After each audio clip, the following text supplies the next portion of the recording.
Adrian N. Breitfelder, City Clerk, you are hereby directed to call a special session of the City Council to be held on Thursday, March 28th, 2024 at 6:30 p.m. in the Historic Federal Building for the purpose of conducting public hearings on certain fiscal year 2025 department budgets.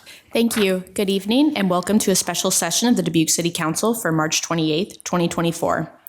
As a reminder to our participants, you can provide in-person input or virtual audio and written input during tonight's public hearings.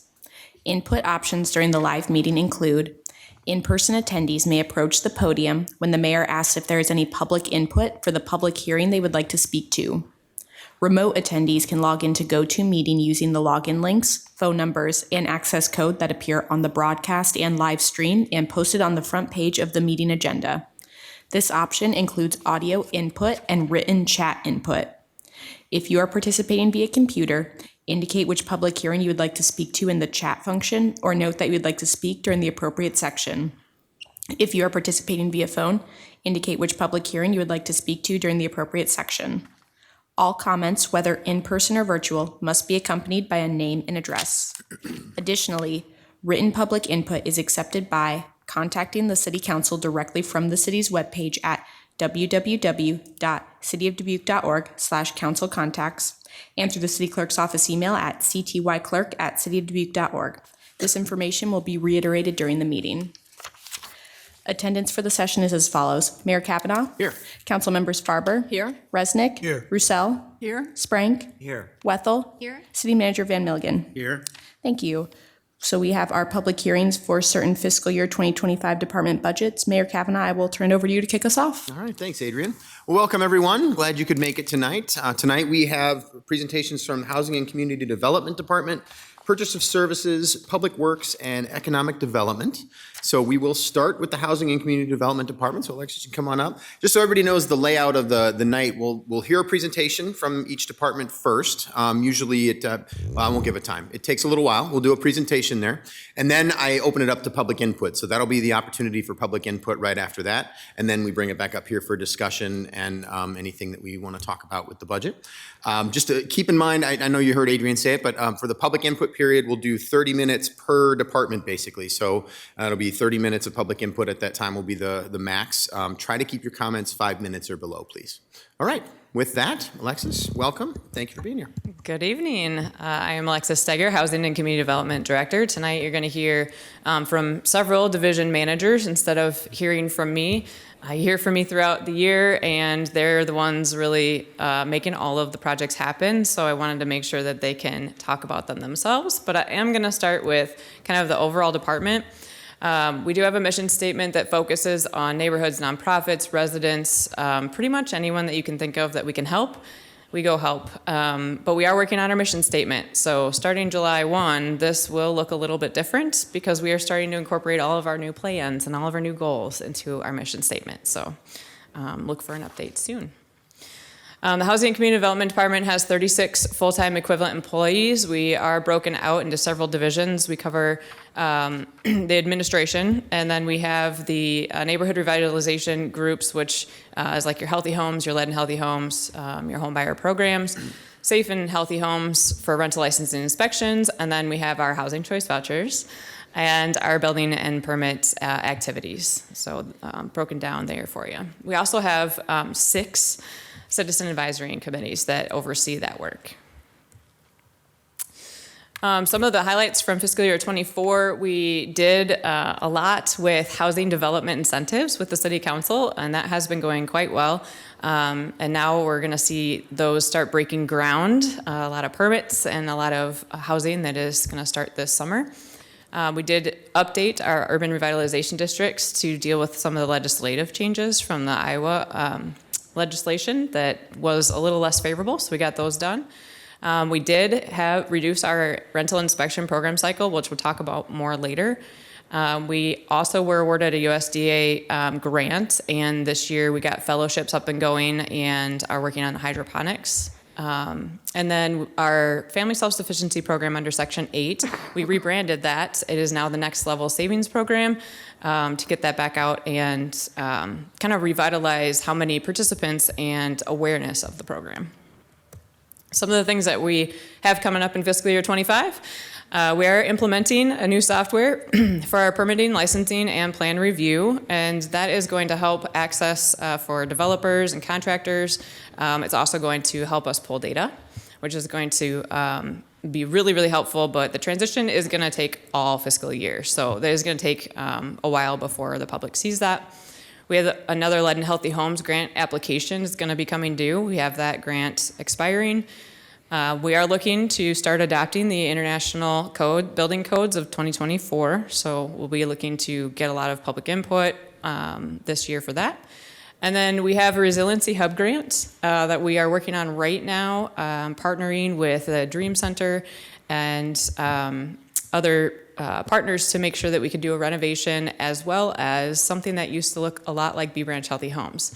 And with that, the Dream Center would be looking to do a job trade program for training into the trades. So we would be helping with that to get those houses up and going. So hopefully that is a successful grant so we can look forward to that in that fiscal year 25.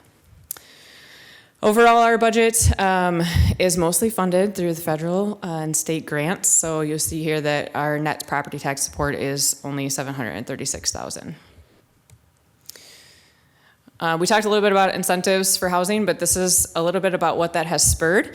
So we're anticipating the start of the Fox Hills apartments. That's going to start with the 90 units, but it is overall going to be 390 when that is completed. They were awarded $1 million in affordable housing workforce credits for that, so those will be affordable workforce housing, those first 90. And then we're looking for the merge stacks to start as well. So we've been receiving the information about those plans now. That'd be another 192 units. We did have 2 successful 9% LIHTC. That's the competitive program for low-income housing tax credits. And they were awarded JB Lofts and Emory Apartments. And Emory was going to break ground, but they are going to wait just a little bit because CDBG will become available July 1st to help with some of the acquisition of that land. To make them affordable, they had to get another source of funding into that project. And we did have 1 successful 4%. So this is not competitive, but it's a revolving application. And that's down at the Union at Marina is what it's called, down on Kerper Boulevard. And that'll be 201 affordable units when that's completed. And I am going to turn it over to Mike Belmont, the Assistant Housing and Community Development Director.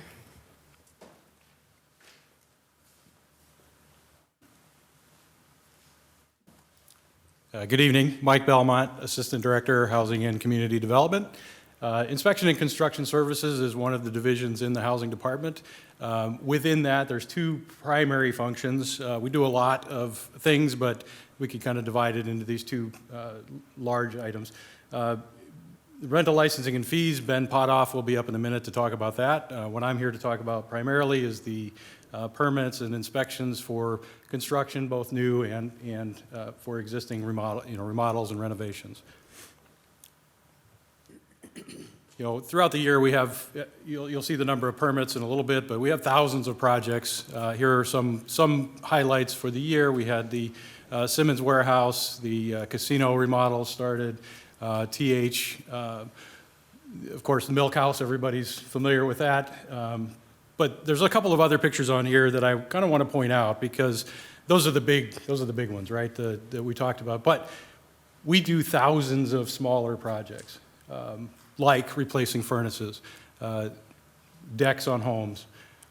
You'll see some plumbing construction up there, things that are, plumbing changes, small changes. We do a lot of that as well. And I want to make sure that we all remember that those are just as important. Even though they're smaller, they are important. One of the things that we are proposing in this budget is to have a minimum fee for our permits. In order for us to have to meet our service level, we need to be able to cover those costs, and one way to do that is just to have a minimum kind of a floor for the permit costs. These fees for mechanical, electrical, and plumbing, when I say MEP, that's what I mean.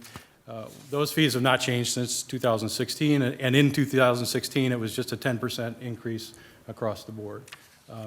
We have a lot of small permits in those categories, and right now, we're not covering the cost of that service delivery.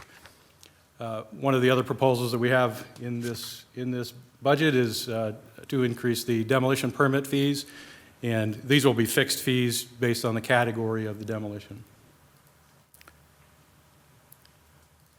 Residential home development.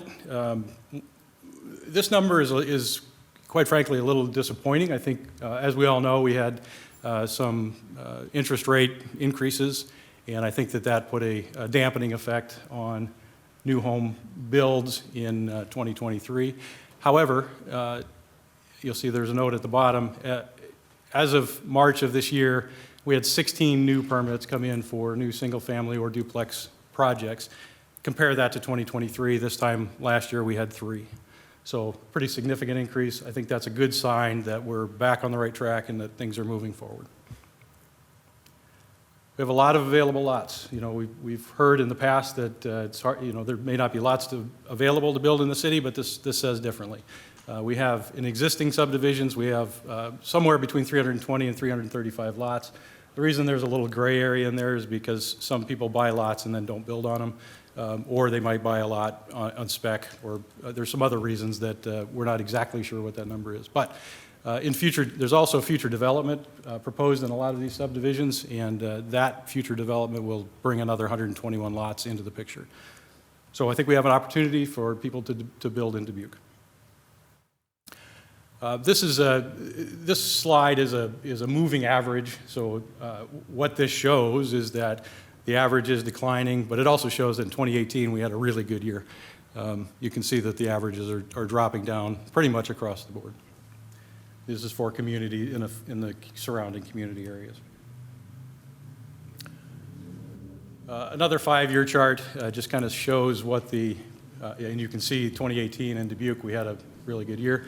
But you can see generally across the board, the number of new starts dropped with a couple of small exceptions. And in those exceptions, they were pretty small numbers. So our situation is not unique. It happened across the board in 23. This is an exciting slide for us. In 2023, we had anticipated that we would have 4,700 permits. We hit 5,212 permits. So that's good news. That means that we're moving forward. And using the same model that we estimated that at, it looks like we might hit 5,800 permits this year. Now, part of that is communication with the contractors, letting them know what's expected, letting them know what requires a permit, what does not. So we're happy that that's happening, that we're having that communication, that we're having a lot of growth, and we're looking forward to the future in that.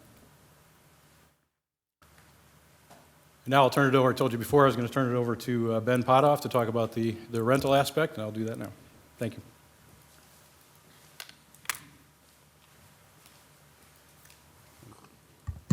Good evening.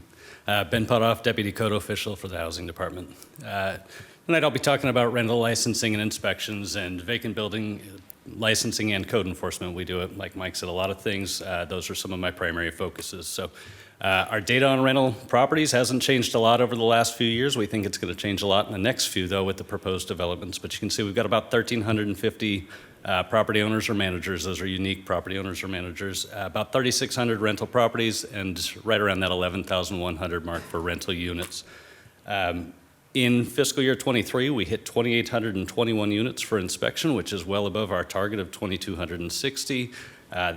Because we're hitting a higher volume of units, we're able to decrease our inspection cycle down to that 4 years. We're slightly below that now, and we're moving it lower as we speak. So just hitting those as fast as we can to try to get down to potentially a 3-year cycle. This year, mid-year, we did propose a fee adjustment because we're recognizing a deficit in our operating revenues. A large part of that is because our inspection fees, they're based on a fail rate that we're not seeing anymore. We're seeing fail rates decline, rates of passing inspections improve. That's a good sign for the condition of our rental housing stock in the community. And our target for revenue is about 90% self-supporting, so we leaned a little bit more into revenue from a sustainable source with the licensing of the properties. And this slide kind of shows you how that inspections pass and fail rate has worked out over the last 6 years. Back when we first started looking at this, we were failing somewhere in the neighborhood of 95% of our inspections. We're down to a fail rate of 73%. That's good. The passing rate's even better. It's at our all-time high, 23% passing at that initial inspection. That led to, again, decreased inspection revenue, but it's really good indicator of the condition of our rental properties. When we get in, we're seeing either fewer violations or none at all, and that's good for our inspectors. We can get through more properties with more frequency that way and ensure that, again, the quality of the properties is being maintained. This slide shows essentially the same thing, but it also brings into account our assisted housing inspections, which we do on a more frequent cycle. Those are done when an assisted housing client moves into a unit and also every 2 years thereafter.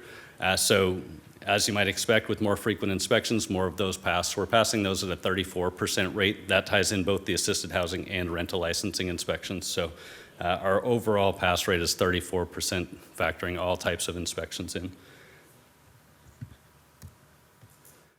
And then this slide just shows you how our inspection cycle has changed over time. When we first started looking at this, somewhere around 2015, it was really just a guess that we were on about a 7. We actually think it was quite a bit more than that, and we had really disorganized data, so we weren't really hitting, we were hearing stories anecdotally that we were missing properties for 10 or 15 years. We don't think that's happening at all anymore, and most of our units were down under that 4-year scheduling mark, so we're working again to further see that reduce.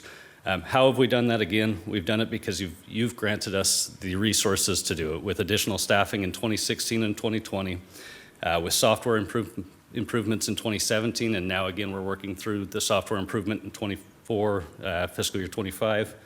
And then again with some policy and procedure changes that we've made to focus our resources on some of the worst properties so that we're able to really get those cleaned up. Some notable achievements, again, just in 2022, we hit the 5-year cycle. Now we're down to a 4-year cycle, moving towards a 3-year cycle. Our rate of passing inspections is up 20% from our low. Our housing complaints are decreasing, and our percentage of landlords that would consider us accepting Section 8 housing choice vouchers is increasing. And again, how are we doing this with the same staff we've had since 2020? We're doing it because with more staff and the combination of the building department into the housing department, we have more flexibility. We're able to cross-utilize staff for building inspections, sometimes for building and rental or code enforcement. We're also able to be more efficient by working across departments more collaboratively using the internal working group meetings that we've talked about. They're associated with the secondary responder also. And then this slide, I just wanted to highlight one of our great successes, our successful rental property management class. It's only offered twice a year. It doesn't get a lot of press, but we had 60 attendees on March 21st. Everything in our control at that class received a 4.9 or a 5.0 out of 5. So people are coming in reluctantly because it's a required class for new landlords, and they're leaving with smiles on their face, shaking our hand and thanking us for the information we're delivering. So I think that's a real highlight and a success for us. Another success, we've seen this through, and I won't say we're at the finish line, but we're not seeing nearly as many problem properties because we, again, honed our resources in on some really rough properties, and a lot of times those were associated with the same owners. So when we started, or as we've moved through this priority category implementation, we had as high as 841 units under that kind of increased attention. And now through that enforcement, those property owners have either decreased their catalog of properties to a more manageable size, or some of them have gotten out of the business entirely. So now those owners, the same owners that held 841 units, only hold 264 units. And when I say hold, I mean own or manage. Another component of what we do is vacant building licensing. If a building is vacant for either 6 or 12 months, depending on the condition, it's required to be licensed. That's kind of a feeder for us so that we know we can keep an eye on properties that are vacant and make sure they don't become so dilapidated that they're not salvageable. We care a lot about maintaining the housing stock in the community. So the property highlighted in this slide is one that we were able to get possession of through the petition for property process. That's when the city takes title to an abandoned property. And luckily, it was in a condition that it could be salvaged, and you can see the photo on the right is near completion. I believe they already have an accepted offer or are working with somebody that's very interested. It's a beautiful property, and we'll be doing our final inspections on that soon. I mentioned the petition for properties. Typically, the feeder for that is the vacant building license. So currently, we license about 85 vacant buildings in town. We have 15 additional properties that we're monitoring that should be licensed, but we haven't gotten the property owners to license yet. And then we have 10 properties that never licensed and are in the process of petitions. So we're trying to get title to those properties so that we can see them restored or removed if they're not viable anymore. Oops, sorry about that. This property is one we did get on petition that wasn't viable. We had construction estimates came back over $300,000. That's not a financially viable project for us to do as a housing rehabilitation, so it was unfortunately deconstructed. We're working through design phase for building a new affordable home in that lot, though, so that's good news. And likewise, 1509 and 1511 Bluff, when there's snow in your bathroom and water on your first floor about 1.5 inches thick of ice, that's not a good sign for the life of that building, so we did have to remove that one. That lot, we don't have a disposition on yet, but it's likely to go to some of the neighbors there. And with that, that concludes my presentation. I'll turn it over to Gina Hodgson. Good evening, Gina Hodgson, the Assisted Housing Supervisor. So I'll talk a little bit about the Housing Choice Voucher Program tonight. Under our program, we have many different increments: the project-based vouchers, the veteran supportive housing, the family unification program, and the non-elderly disabled vouchers. And so that community impact from this program, we provide rental assistance for 900-ish households every month. So it fluctuates, but we're in the 900s now. The economic impact means $6.5 million in rent payments, and then an additional $1.5 million paid by the participants for their portions that they also contribute. The goal of our program is to provide safe, healthy, and affordable housing, and that's achieved through many avenues. Obviously, the funding from HUD for the HCV program, but then also the property owner participation, our inspections division, and all the community resources and referrals that are out there. This, over here, the voucher breakdown, this is what we're allotted from HUD through our annual contributions contract, which states that we have 1,114 vouchers. It's not necessarily realistic. Based on the budget we get, we wouldn't be able to support 1,114 vouchers. So we keep a close eye on that. It doesn't completely match up, but there's a lot of variables that go into the budget, and so that's why it doesn't completely match. But this is initially what we are allotted, and we're getting to maintain as many as we can out of that with the budget that we're getting. Gina, if you don't mind, you mean the budget we get from HUD, Yes. right? The allocation from HUD? Yes, Right. yep. Thank you. Barriers to that, reaching that full voucher utilization is one, the budget calculations. Like I said, a lot of variables go into that. Utilization, but also our voucher payment standards, what we're paying, that all moves around per unit. And also the policies and regulations that we abide by with all of the different programs and the things that happen. One of those things being the poured out vouchers and how people can move to a different community and we can pay for them to live there for as long as that housing authority wants us to, and then when they decide they want to take them into their budget, they can just take them, and then we have to make that up and try to lease up more here. So it's kind of a game we play. We have to abide by the rules, but it's tricky on our budget and has implications for us. And so as much as we can forecast and try to make up for that, we try to. And also the low vacancy rate of units available in the city does contribute to our lower utilization. And then landlord participation. So we're sitting at about 34% of landlords willing to participate and accept the HCV voucher. So to address those barriers and kind of bridge those gaps a little bit, obviously we continue to work every month at issuing vouchers and continuing lease ups. We're trying to keep those numbers up even when a bunch of them get absorbed or we have terminations. We're still trying to keep people in the queue so we have more out there looking and leasing up. Also, the development agreements, for those that receive city assistance, they need to be willing to accept the voucher. So some examples of that are the Radford Place Apartments, Roosevelt West, the Kretschmer Building.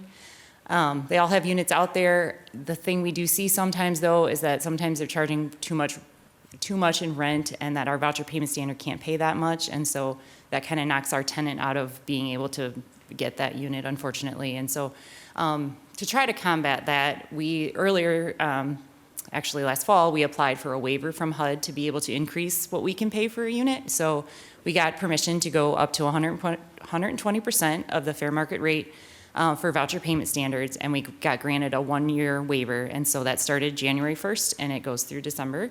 And that allows us to pay a little bit more for units and get our tenants a chance to lease up in some of those that they, in the past, wouldn't have had a chance to get.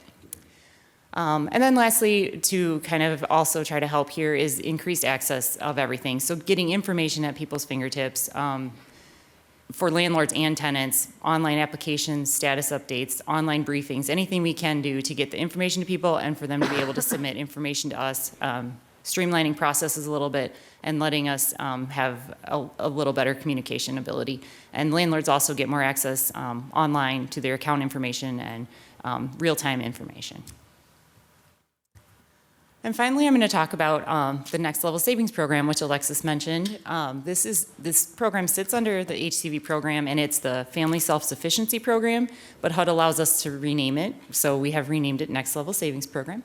The picture up there on the right is Lemetra Murdoch. She is the Family Self-Sufficiency Coordinator, and she runs this program. This is open to any HCV participant, and we're working on, like Alexis said, getting those numbers up and getting more participation. This program works to support the goals of participants to self-sufficiency. And part of the program is asset building. So we actually get to use funds to build an escrow account, a savings account for the participants. And then when they graduate successfully, they get the money and they can do as they wish with it. So currently we have 73 participants in this program. And for FY23, the amount we paid out was $37,120. So each participant received anywhere from maybe $1,000 to one received over $25,000. They can use that for anything they want. Some did purchase a home. Some purchased a business and started running a business. So different things that they can do with this money that they would not have had before, and it kind of gets them set up to start doing what they need to do to be successful. And it's designed to maintain self-sufficiency, and it's focused completely on the client. So every client's goals are unique to them, and they set them. They sit with Lemetra, and they come up with the things that they need in their lives for their families to be able to get them on the right path to getting what they want out of it. And so we believe that by building strong families, we are also building a stronger community. So again, just a few ways they do that. Lemetra meets with them, they identify and they set those goals. They learn a lot of things through this too, like financial management and just different things regarding building wealth. And then learning skills also to overcome barriers to self-sufficiency. We talk about all of the things, the childcare, the transportation, all of the needs, and how can we help with any of these things. And then it's a 5-year contract to complete those goals. And then when they are done successfully and they graduate, they get that escrow that they earned. So, and that concludes the HCV program, and I'll hand it off to Mary Bridget.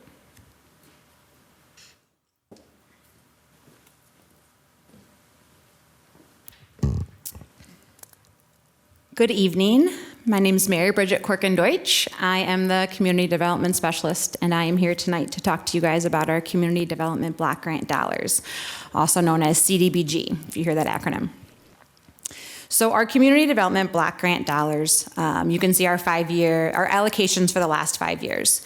So that blue column is going to show you our actual allocation. The green column is going to take into consideration the cost of living adjustments. So that number that you see in the green column shows you what we would need to receive from our allocation just to take into consideration the cost of living adjustments. So if you look at FY20, FY21, FY22, there's not much difference between our actual allocation and that cost of living adjustment. However, when we get to FY23 and FY24, you see that gap widens. So there's a couple of variables that are happening here. One is that the cost of living is going up, but that two, our actual allocation is also trending down. So that really makes us take an even more strategic approach to our funding and see, be very thoughtful about what projects we take on, how we can stretch that dollar even more, and then really, just be aware that our allocation may not go as far as it has in the past.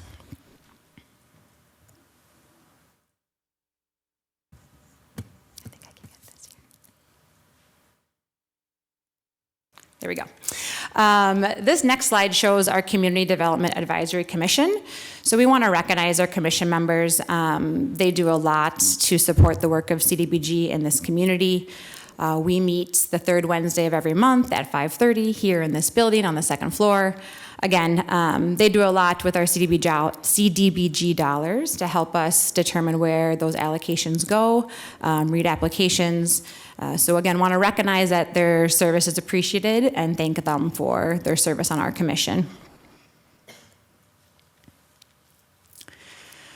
If we look at our FY24, one of the partnerships that we wanted to highlight was our partnership with St. John's Almost Home, and we completed the shelter rehab with that organization. So we expended around $176,000 of CDBG CV, so that's COVID dollars, that we received from IEDA, Iowa Economic Development Authority. So we utilized those funds for a complete interior renovation, and that included 5 family units, electrical and plumbing to code, new HVAC, a shared kitchen and bathroom, repaired fire escape and new fire sprinkler system, and a security system. So when I think of that project, it was a total transformation of the space. That security system too, I want to highlight because that was very important because the shelter is for fathers with children. So not only are we proud of that space, but we're also proud to support that resource in our community. Again, that's a shelter that's available now for fathers with children. And if we look at our FY24 annual action plan, you can see our entitlement dollar has an asterisk there. We have not yet received our FY24 allocation from HUD. I know we will receive it soon. I'm hopeful we'll receive it soon. But that allocation we're basing our FY24 annual action plan budget on is based off our allocation last year. So we'll make a few adjustments whenever we receive our actual allocation. So that's why that asterisk is there. But again, using that allocation from last year to determine our FY24 budget at this time. And then I also want to call out, we do receive some program income. Those are mostly from loans from first-time home buyers or loans for homeowner rehab programs that we support with our CDBG funding. So our total resources brings us to around that just over $1.1 million. Again, lastly, I guess I want to say one of our featured activities we have for FY25 is one that we're excited with, to work with area residential care. We're going to be completing a home remodel on a Penn community living home. So not only excited to work with that organization, but also that community as well. Thank you guys for your time. I'm going to turn it over to Maddie.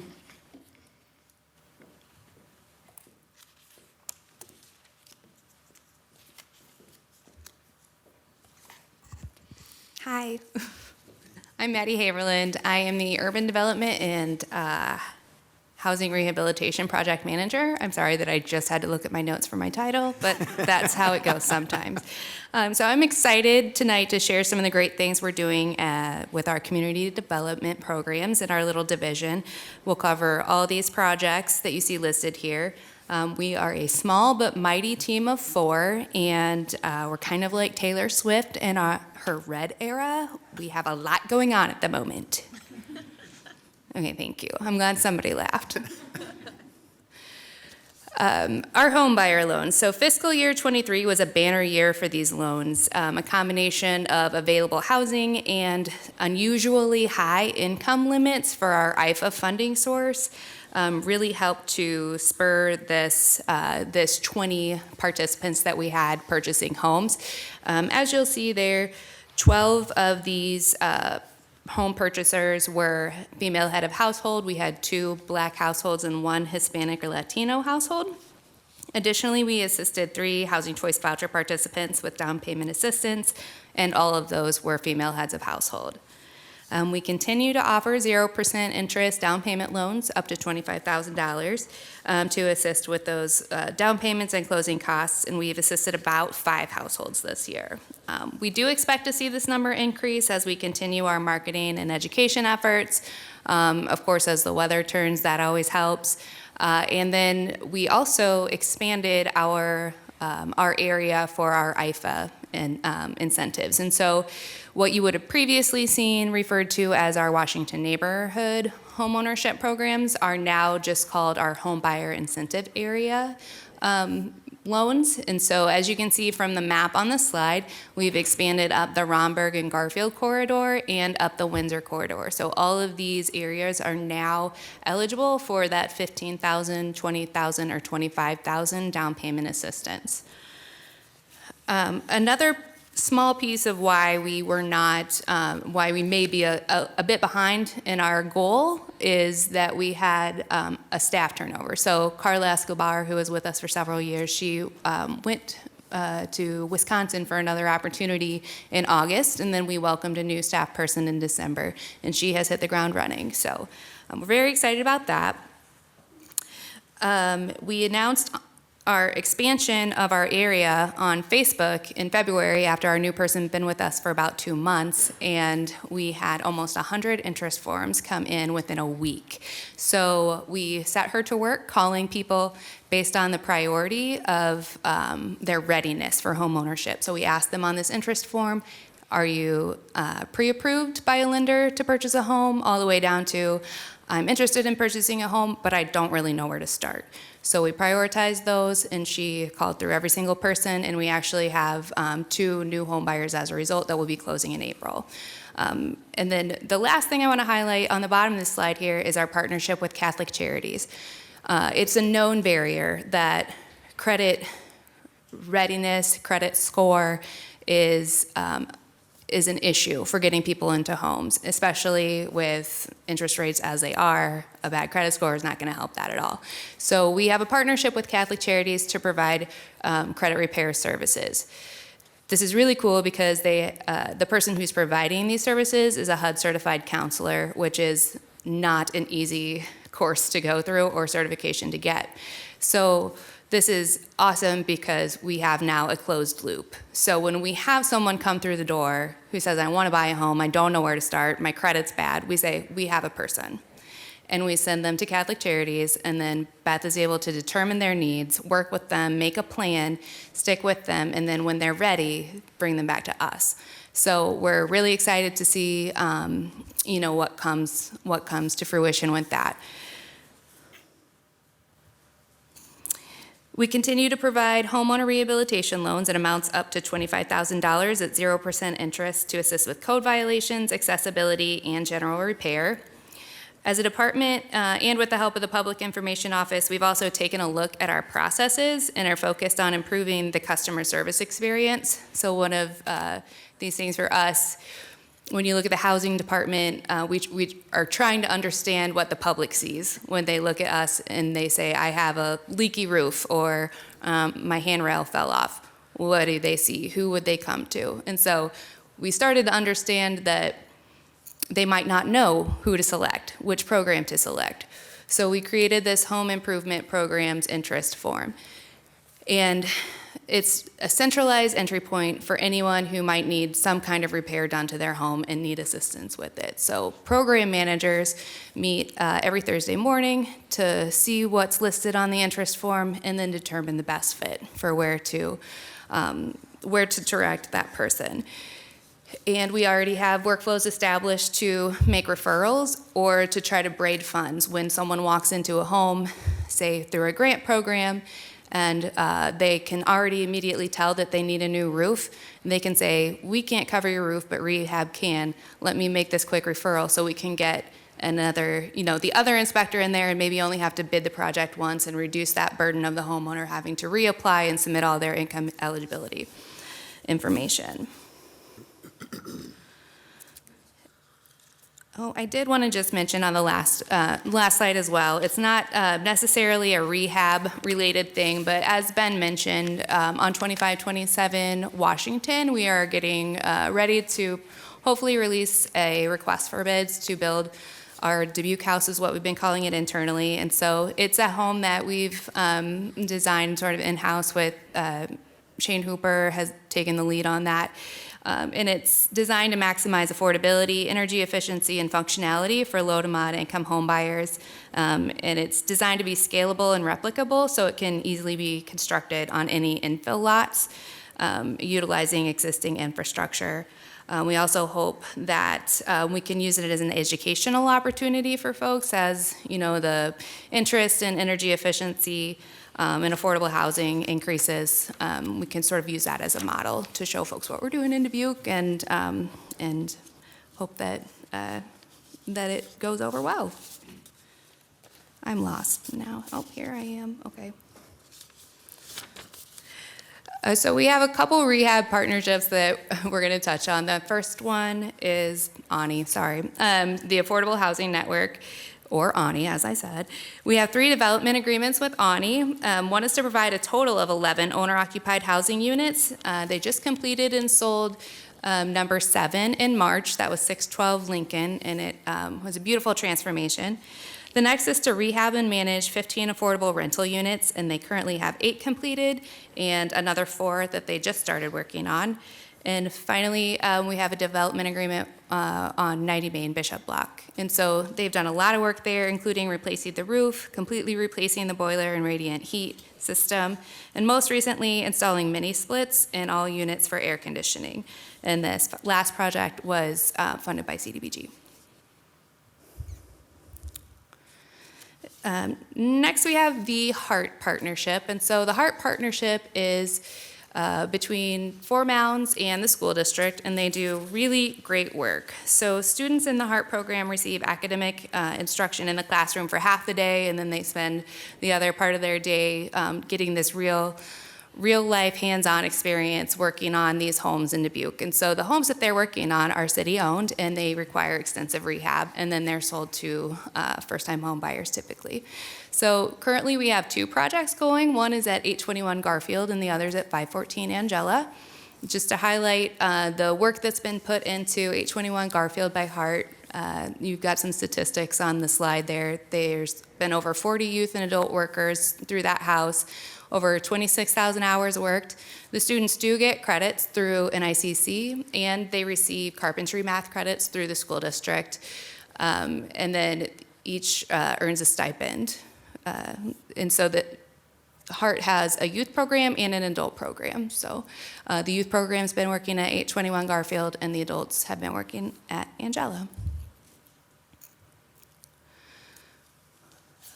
All right, we also have a USDA grant. So we received a grant through the Department of Agriculture through their Innovation in Urban Agriculture Division I think last May, and we launched it in July. And so this is a 4 focus area grant building off of the aquaponics or hydroponics project from CDBG, if you remember that. And the focus areas are education, entrepreneurship, healthy corner stores, and hydroponics. So far, what we've done since launching in July is place 2 food entrepreneur fellows with partner organizations, and our partners are listed on the bottom there: Convivium, Re-Evolution, City Girl Farming, and Wicked River. We also work closely with ISU Extension to provide education, training, certifications for these fellows. We have Healthy Corner Stores research underway in a partnership with Loras College. So there's a Bright Box scholar who has sent letters to all the Healthy Corner stores in Dubuque, not just in the food deserts, but through the West End even. And so these are your quick stars, smoke shops, any little convenience store on a corner. And the phase that she's in now is to actually go into each of the corner stores using the NEM survey and determine their inventory and their capacity for holding fresh produce, and even down to the granular things like which foods are placed at eye level on which shelves. And so once we're done gathering that data, it's going to go into GIS so we can map it and see what is where and what does that look like in our community. And then as a follow-up, like further down the road, what we plan to do with that data is see if we can have some sort of intervention, or like, can we provide funds to increase the capacity of carrying fresh produce, that type of thing.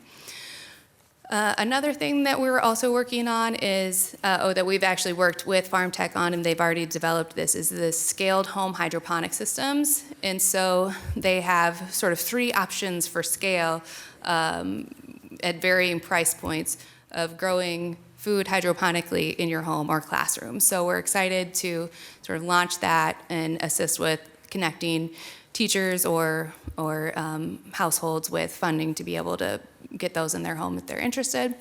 Candace Udaly-Lobach, who is the project manager for this grant, and I will be presenting at the Growing Sustainable Communities Conference in a few weeks as well to talk a little bit more about what we're doing with this grant and what was done with CDBG. And then this slide I just wanted to toss in because I think that, what you guys have supported and what our department has done to advance the efforts in food access in the community over the last couple years is very impressive. I think we have put a lot of money into this effort, and it's been in chunks, and you don't always see the number in front of you. So I just want to point out that we did have $97,000 through CDBG that we put towards micro enterprise for the hydroponics projects, $300,000 towards education through this USDA grant in entrepreneurship hydroponics. We assisted the food pantry with their new location through COVID money, and then we've also assisted the labor harvest through that, and Convivium through purchase of services grants for their free casseroles for community. It's almost $700,000 in the last couple of years. That's a big impact. And the last thing I'm going to touch on is our security deposit assistance program. So this launched 2 weeks ago, and we have committed at this point close to $79,000 to help with security deposit assistance. So this provides up to 2 months worth of rent and security deposit assistance to individuals that are at or below 50% AMI. There is a priority for households that are homeless or at risk of homelessness. As you can see on the slide here, we have about a total of $78,750 to commit to the payment of actual deposits. And we're going to be heading to a waiting list soon. So when I say that we've committed $79-ish thousand or whatever that number was, that I can't remember now, that means that I've sent letters out to say that you have this much that you can spend up to that. So as we've had people leasing up and turning in their paperwork, they might not need all of that 2 months worth, and so we pay what they do need, and the rest goes back into the pot. So we've kind of started into the point that we're revolving some of that. But what this tells us is that that the need is great. This money was supposed to go for a 2-year grant, so I think we're gonna probably finish that beforehand. So, all right, thank you for your time. I'm gonna pass it on to Nicole.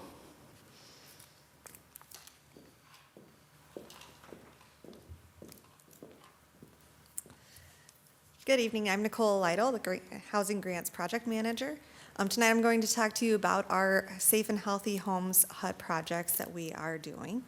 And so right now we are running 3 major grants. Our first one is the Lead and Healthy Homes Grant. We did receive this in November of 21, and it will be finishing up in May of 2025. We did get $4.2 million with a goal of making 106 housing units safer. So far, we've completed 21 housing units, and we have a pretty solid, lengthy waiting list that we are continuing to work on a daily basis. The homes for this grant do have to be built before 1978, and then they do have to meet some income guidelines for both homeowners or tenants. We are prioritizing homes with children under the age of 6, as the lead dust does impact the children at a higher rate. So far, since the 1990s, when we've got our first lead grant, we have made 1,115 homes lead safe. However, there are almost 26,000 homes in Dubuque that were built before 1978, so we have quite a few more that we need to make and try to get in touch with. We are also working on a Healthy Homes grant. We got this one in February of 2022, and it does end in October of 2025. It is a $2 million grant with a goal of working on 100 housing units. So far, we've completed 25 units, and some of the health hazards that we are addressing, or we see a lot in these homes, are radon testing and mitigation. We have found almost 98% of the homes that we're testing come back with us needing to install or update their radon system. mold or moisture intrusion, trip and falling hazards, and then there are 24 other health risks that our inspector goes through as she's going through their homes to make sure that they are safe and healthy. We do, with both of these programs, work with the VNA as a resource referral partner. So when we go in for our home inspections, the VNA also comes in and they meet with the tenant or the homeowner and discuss various other referral opportunities that they might be able to take use of. And then the last program that I will be talking about tonight is the Older Adults Home Modification Program, also known as the Aging in Place Program. We got this in December of 2021, and it does wrap up in December of this year. It's a $1 million grant with a goal of 150 homes. So far, we've completed 50 homes, but we have built another lengthy waiting list in that program, as well as we are finding that the funds, we are spending higher dollar amounts per home than we had originally expected. So some of the changes that we typically address are installing the simple things like grab bars, correcting thresholds to remove tripping hazards.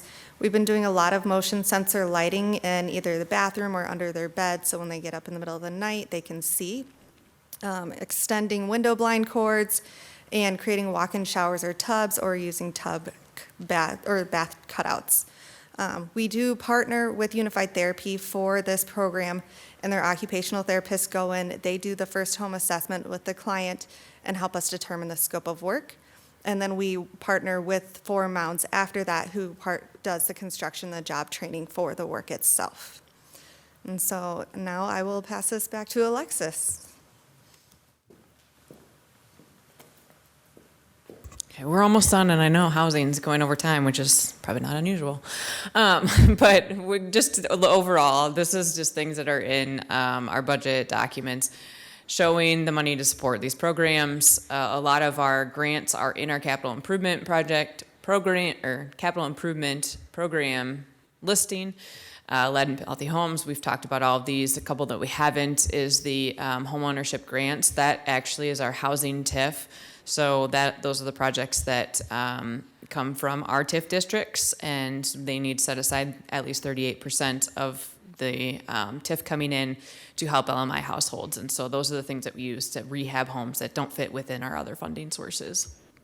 We also have a downtown ADA program that can assist, it's a grant program, can assist with making ADA changes in our downtown area to buildings.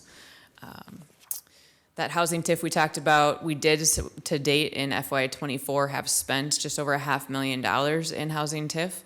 We are looking at an estimate of, I'm going to say 4 to 5 million. It's just an estimate of what we might get in the next 5 years for those continued housing activities. This also supports some of those incentives for developers that we had implemented in September of 23. And that is that $10,000 per unit created for affordable housing. So although it looks like a lot of money coming in, developers can take advantage of that as well as our programs. These are other ones, a couple of things that were highlighted previously, just the support of them in our budget document. You've already heard about all these programs. Our performance measures, we actually are doing pretty well. There's a couple things that we're not meeting goals, but our Lead and Healthy Homes is on target. All of our grants are on target to be completed, the number of units or spend down all of HUD's funding. So those are all looking good. A couple of things that we haven't, that Maddie talked about, we have more interest in, and we were just trying to kind of get administratively back online. So we will be having more of those. Washington neighborhood, which is now the home buyer incentive area. It's pretty new. You don't remember that one. So that'll be coming up, and those goals will start to be met again.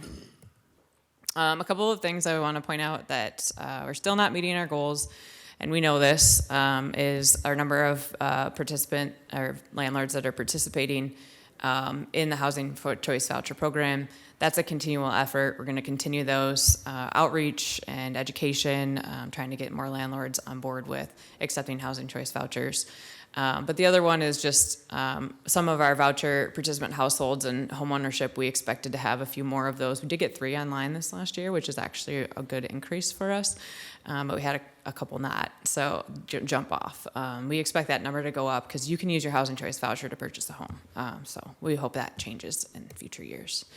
And we did say we had 36 of us, so we didn't have a recent picture, so we all took a picture last week, and here we are, but there were some missing, so they are the floating heads above. So here's your housing department. Thank you. We're here if you have any questions. All right, excellent. Well, Alexis, Mike, Ben, Gina, Mary, Bridget, Maddie, and Nicole, I wrote all your names down in order to make sure that I hit you all, but thank you very much for the presentation. So now it is the time for public input. So we are in a public hearing to discuss the Housing and Community Development Department fiscal year 25 budget. And what I would ask, I expect maybe a few people want to give public input tonight. So in order to keep things moving, if you would like to give some input, why don't you please come on up and just wait over there next to the wall, and then you can, we'll just keep things rolling as we go. And name and address, please, don't forget. So thank you. Good evening. My name is Lynn Sutton. I live at 445 Nevada Street. I'm with Friends of Fair Housing. We have met with the city of Dubuque. Was it 7 years, Mike? Or is it 8? Well, around 7 to 8 years. And throughout that time frame, we have brought together, through the inspectors and other city officials, the problem properties. We've changed, ordinances have been changed, staff has increased, and a lot of things have happened throughout our community. As you see, some of these dilapidated buildings aren't looking so dilapidated anymore. Am I saying some have not fallen through the cracks? Some have. But that's where I urge people that if they see something, to have the tenant fill out that complaint. So therefore, it can be followed and it can be addressed. Because if no one knows about it, it cannot be addressed. It cannot happen. But one of the main obstacles I think we're beginning to see is that we have more people than vacancies, which is a huge problem, and at market rate value. So therefore, it's forcing people to double up or go have the residency as a hotel room, which isn't the cheapest and the best, but that's what's happening. So that's one of the things that's coming our way. And as far as the rent increases, that's a legislative issue that we have to go bang on their doors to help them put some type of rent control in place. So I thank you all for your time and what you do and for working with us. And we'll continue to work together to alleviate these problems. Thank you. Thank you, Lynn, for your comments. All right, next up. My name is Carla Shepard, and I'm a leader with the Table Mound Tenants Association and a member of Iowa CCI. I'm here today because in 2017, our park was bought by an out-of-state landlord called Impact Communities based in Colorado. For the last 7 years, we've only been able to rely on Impact for one thing, and that is a notice that our rent is going to be increased every year. Time and again, we've attempted to reach an understanding with Impact, gone to our state legislators, filed complaints with the federal government, and met with city councilors. We need help. We need help from this council. It's not just Table Mound. It's Alpine and Terrace Heights in the north end are also recipients of these unreasonable rent increases. Many of our residents live on fixed incomes. Many are honest, hardworking people that wanted to find affordable housing in our community. But we've been hamstrung on our ability to afford the rent and the things that we need. This is why we're asking you to take a stance, not only to these out-of-state landlords that refuse to acknowledge how they are hurting us, but also to the state legislator who has the power to do something, but hasn't been getting the job done. I'm asking the City Dubuque Council to pass this resolution that reads the following. And this resolution was passed in North Liberty in February, I believe. And it says the following. Whereas residents of manufactured housing parks in our community have alerted city council staff and elected officials to alarming increases in their lot rent coupled with reductions and deficiency in the park and maintenance. Whereas residents of manufactured housing parks in our community have protested the relative lack and protections available to them under state law, including eviction without cause. Whereas the City Council of Dubuque recognizes that our community housing costs have outpaced local incomes and that manufactured homes have traditionally been of vital importance as one of the most affordable sources of safe and decent housing. Whereas the City Council of Dubuque recognizes that residents of manufactured housing parks support our economic and community provide many of the services and work that our local economy needs to survive. And whereas the City Council of Dubuque recognizes that to ensure fairness across our city and our state, leaders at all levels of government and throughout the community need to work together to guarantee residents of manufactured home parks stability and safe security. Now therefore, be it resolved by the City Council of the City of Dubuque, Iowa, as follows. We see and hear manufactured housing parks residents as they speak out on the unfairness that has become a part of their lives and threatens their homes. And we offer gratitude to manufactured housing parks residents for the work they do to recognize and speak out, often despite concerns about how such action might also threaten their ability to stay in their homes.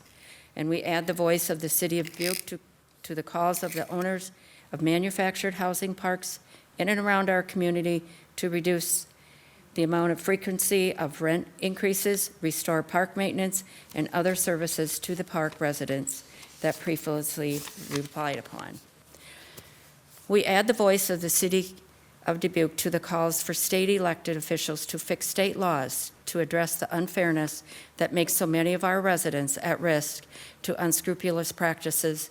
And we call upon the state legislators to restore the ability of our local communities to exercise home rule and remove barriers to the enactment of local ordinance that would accomplish the above listed in goals. We support ongoing efforts by local governments to pursue ways to improve the safety and stability of residents in the manufactured house parks. We need your support, and we are asking that you add to this agenda of the upcoming City Council meeting. Thank you. Thank you, Carla, for your comments. Ms. Shepherd, I'm sorry, I didn't catch your address. If you could please share that for the record. 2710 Potosi Drive. Thank you.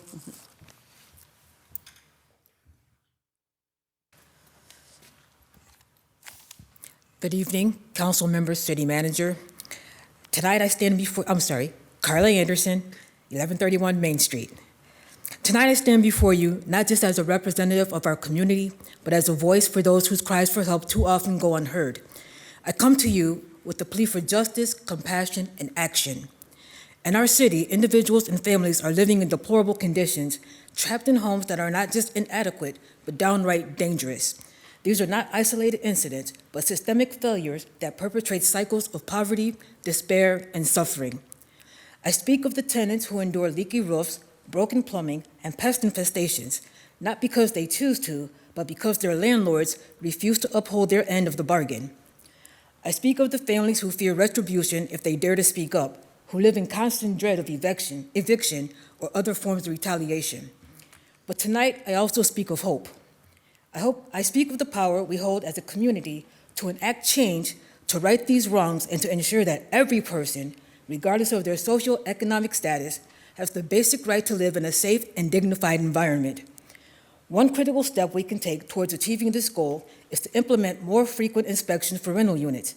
By holding landlords and property managers accountable for the conditions of their properties, we can prevent the neglect and abuse that far too many tenants endure. Councilwoman Farber, I appeal to you as a landlord in good standing with this city. Your property is clean and your tenants have no complaints. All of their utilities work, they have no worries or infestation. Would you agree that others have the right to have the same thing? Now, some may argue that increased inspections would place an undue burden on landlords and that it would be too costly or too cumbersome to enforce. But let me be clear. The cost of inaction far outweighs the cost of ensuring that every rental unit meets basic standards of safety and habitability. Yes, that's it. Moreover, we cannot ignore a very real fear of retaliation. This prevents many tenants from speaking out. By increasing inspections, we send a clear message that we stand with those who have been silenced and that we will not tolerate any form of reprisal against those who seek to assert their rights. But let us not stop there. Let us also explore ways to streamline the inspection process. To make it more efficient and more effective, let us consider anonymous reporting mechanisms for tenants so that they can feel safe coming forward without fear or retribution. In closing, I urge you to see this not just as a matter of policy, but as a matter of human dignity. By advocating for more frequent inspections, we are advocating for the fundamental rights of every individual to live in a safe and dignified environment. Together, we have the power to make a difference, to uplift those who have been marginalized and forgotten. Thank you. Thank you, Carla, for your comments.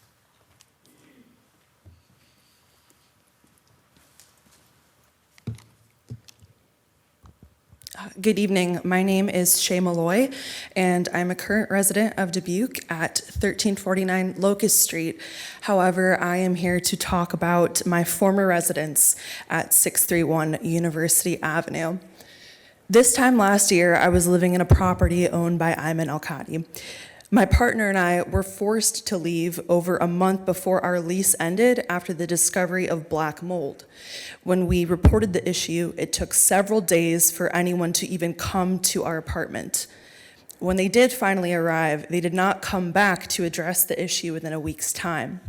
To the best of my knowledge, this exact apartment that was falling apart due to the extent of the corruption of black mold is being occupied by another tenant. I don't believe the priority list protected me. I feel let down. We need more frequent inspections. Thank you. Thank you, Shay, for your comments.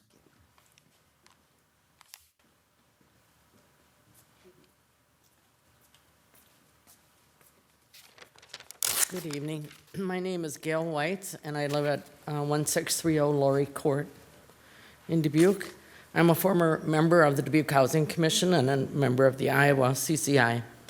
And tonight I'm here to voice support for more frequent routine rental inspections and to ask the City Council to amend the City Code to require 3-year inspections for rentals starting on July 1st of 2025. On February 5th, a group came before this council and shared that Dubuque was on the longest routine rental inspection cycle at 5 years. And thanks to the diligence of our housing department, we have been told that we are now on track to hit a 4-year routine rental inspection cycle. Excuse me. But as we also shared on February 5th, the state average for routine inspections is 3 years. Many in the council have voiced concern about our ability to fund an inspection cycle that's on par with the rest of the state.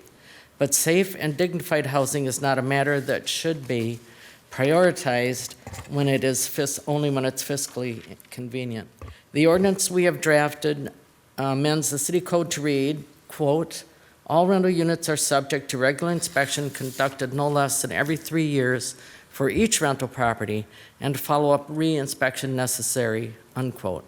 We are rooting for the housing department and their tenacity to do their jobs well.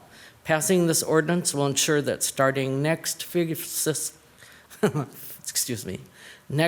year, our housing department is given the resources to pair with their passion. With this ordinance taking effect July 1st in 2025, it gives the housing department and the city council time to meet a 3-year cycle and figure out any resources that may be needed to meet that cycle. We need a 3-year cycle, and this will get the job done. We are asking that this ordinance get its first reading by July 15th of 2025. Thank you. Thank you, Gail, for your comments.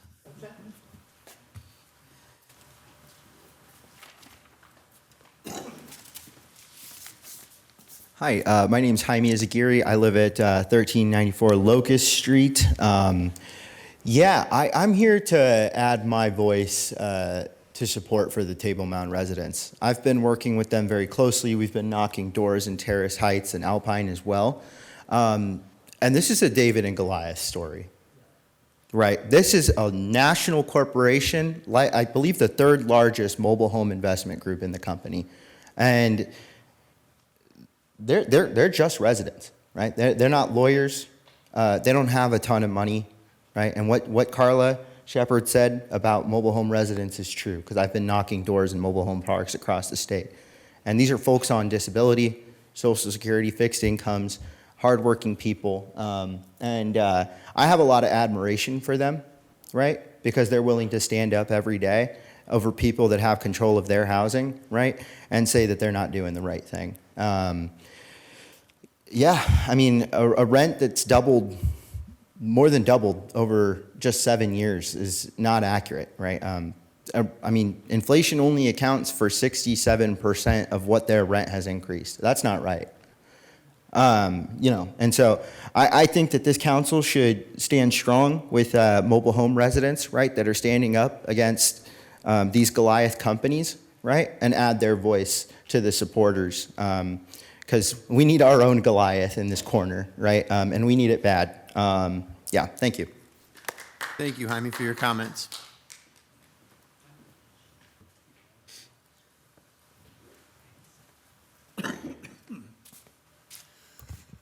Hello, my name is Michael Link, and I live at 1190 McGregor Drive, and that's also in Table Mound Park. My rent has went up just shy of 100% in 7 years. This is insane. There's people living there that make $700-800 a month on disability, and they're supposed to give these people $600. You know, what are they supposed to eat? How are they supposed to get their meds? Myself, I got to slow down. I have lung disease. Was actually on a list for a lung transplant, and they found heart disease. So I got that fixed last year, and now I'm on blood thinners. And when I'm off of those, I might be able to get a single lung transplant. I've been going back and forth to Madison. I'm supposed to walk. Well, in the court, since these people have taken over, they implemented dogs all over the court.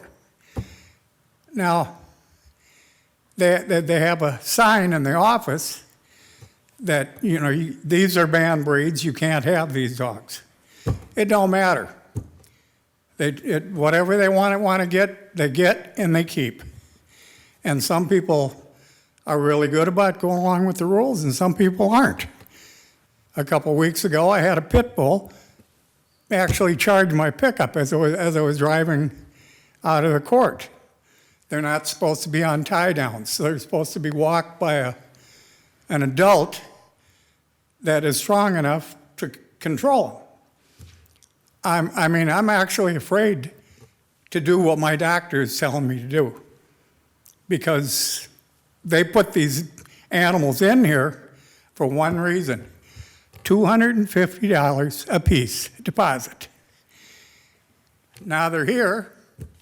I know of 2 attacks, and I think you people know that dog attacks are definitely on the rise in this community as well.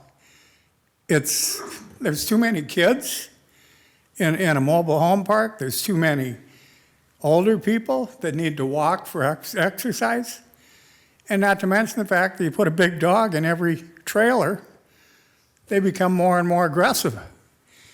And it's just dangerous. Somebody's going to end up dead. But the bottom line is, these people are just robbing us blind. And they're getting away with it. And I don't care if our legislature is Republican or Democrat or independent or liberal. They're hired to be our protectors. Why aren't they protecting? Thank you. That's all I got for now. Thank you, Michael, for your comments.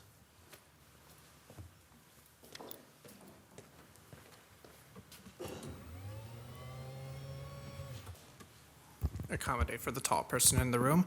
Hello, I'm Nino Urba. I live on 180 West 15th Street. And first, I'd like to say that a lot of the stuff that was presented in the budget is actually very good stuff. And I especially want to commend the security deposit program that's recently being initiated, because security deposits are one of the major barriers to getting good housing. And I'm so glad that the city is stepping in to make sure that people can get the security deposit money from the city so that they can be able to get the housing that they are qualified and make sure that they get dignified housing.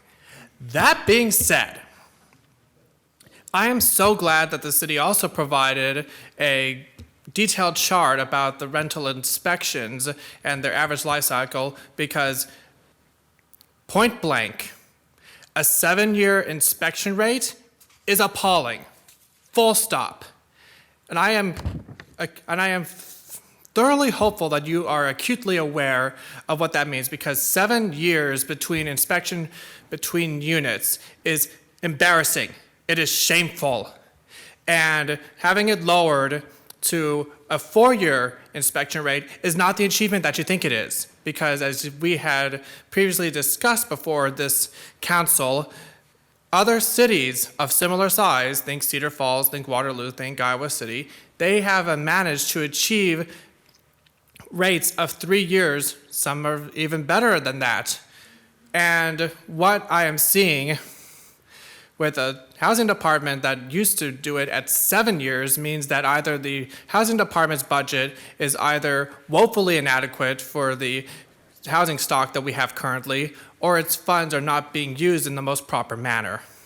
So what we are hoping for, apart from a city ordinance that ratifies in its code that we achieve a 3-year inspection rate, is that we have the hope that our council will also provide the funds necessary to hire on additional inspectors to make sure that we achieve said 3-year inspection rate. And all credit to the staff that are currently on deck, but 36 full-time employees is not enough to address the housing crisis that we are in.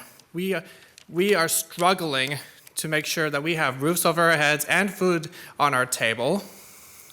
Some of us are living in, I used to live in an apartment building where I had bed bugs 3 times, so I know what I'm talking about. We cannot afford to have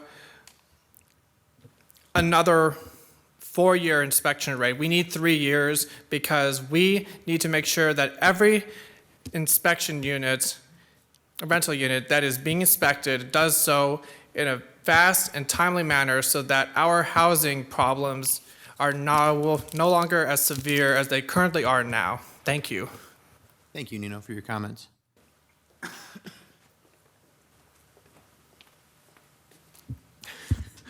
Hi, my name is Evan Hudson. I live at 741 and a half West 3rd Street. Louis goes, someone should follow Nino to kind of take it down a notch after he finishes. I just want to echo what my other fellow CCI members said, and also say thank you to the housing staff for their efforts. It's really cool to hear about the programs like the security deposit, the community development efforts, and especially with fewer and fewer resources, doing more and more, that's commendable. But I think getting to a 3-year inspection cycle as soon as possible is really important, so we can get the same level as the other communities in Iowa. Hiring maybe another inspector, if possible, would help that. And lending support to the Table Mound and the other mobile home parks, I think, would help join a growing nationwide movement to try to put that power back in the hands of the people instead of private equity that treat housing as an investment instead of a human right.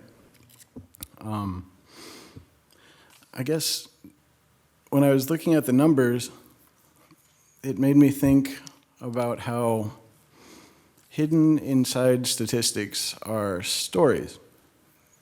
And I see that the big story is getting the number of housing units up, which is great.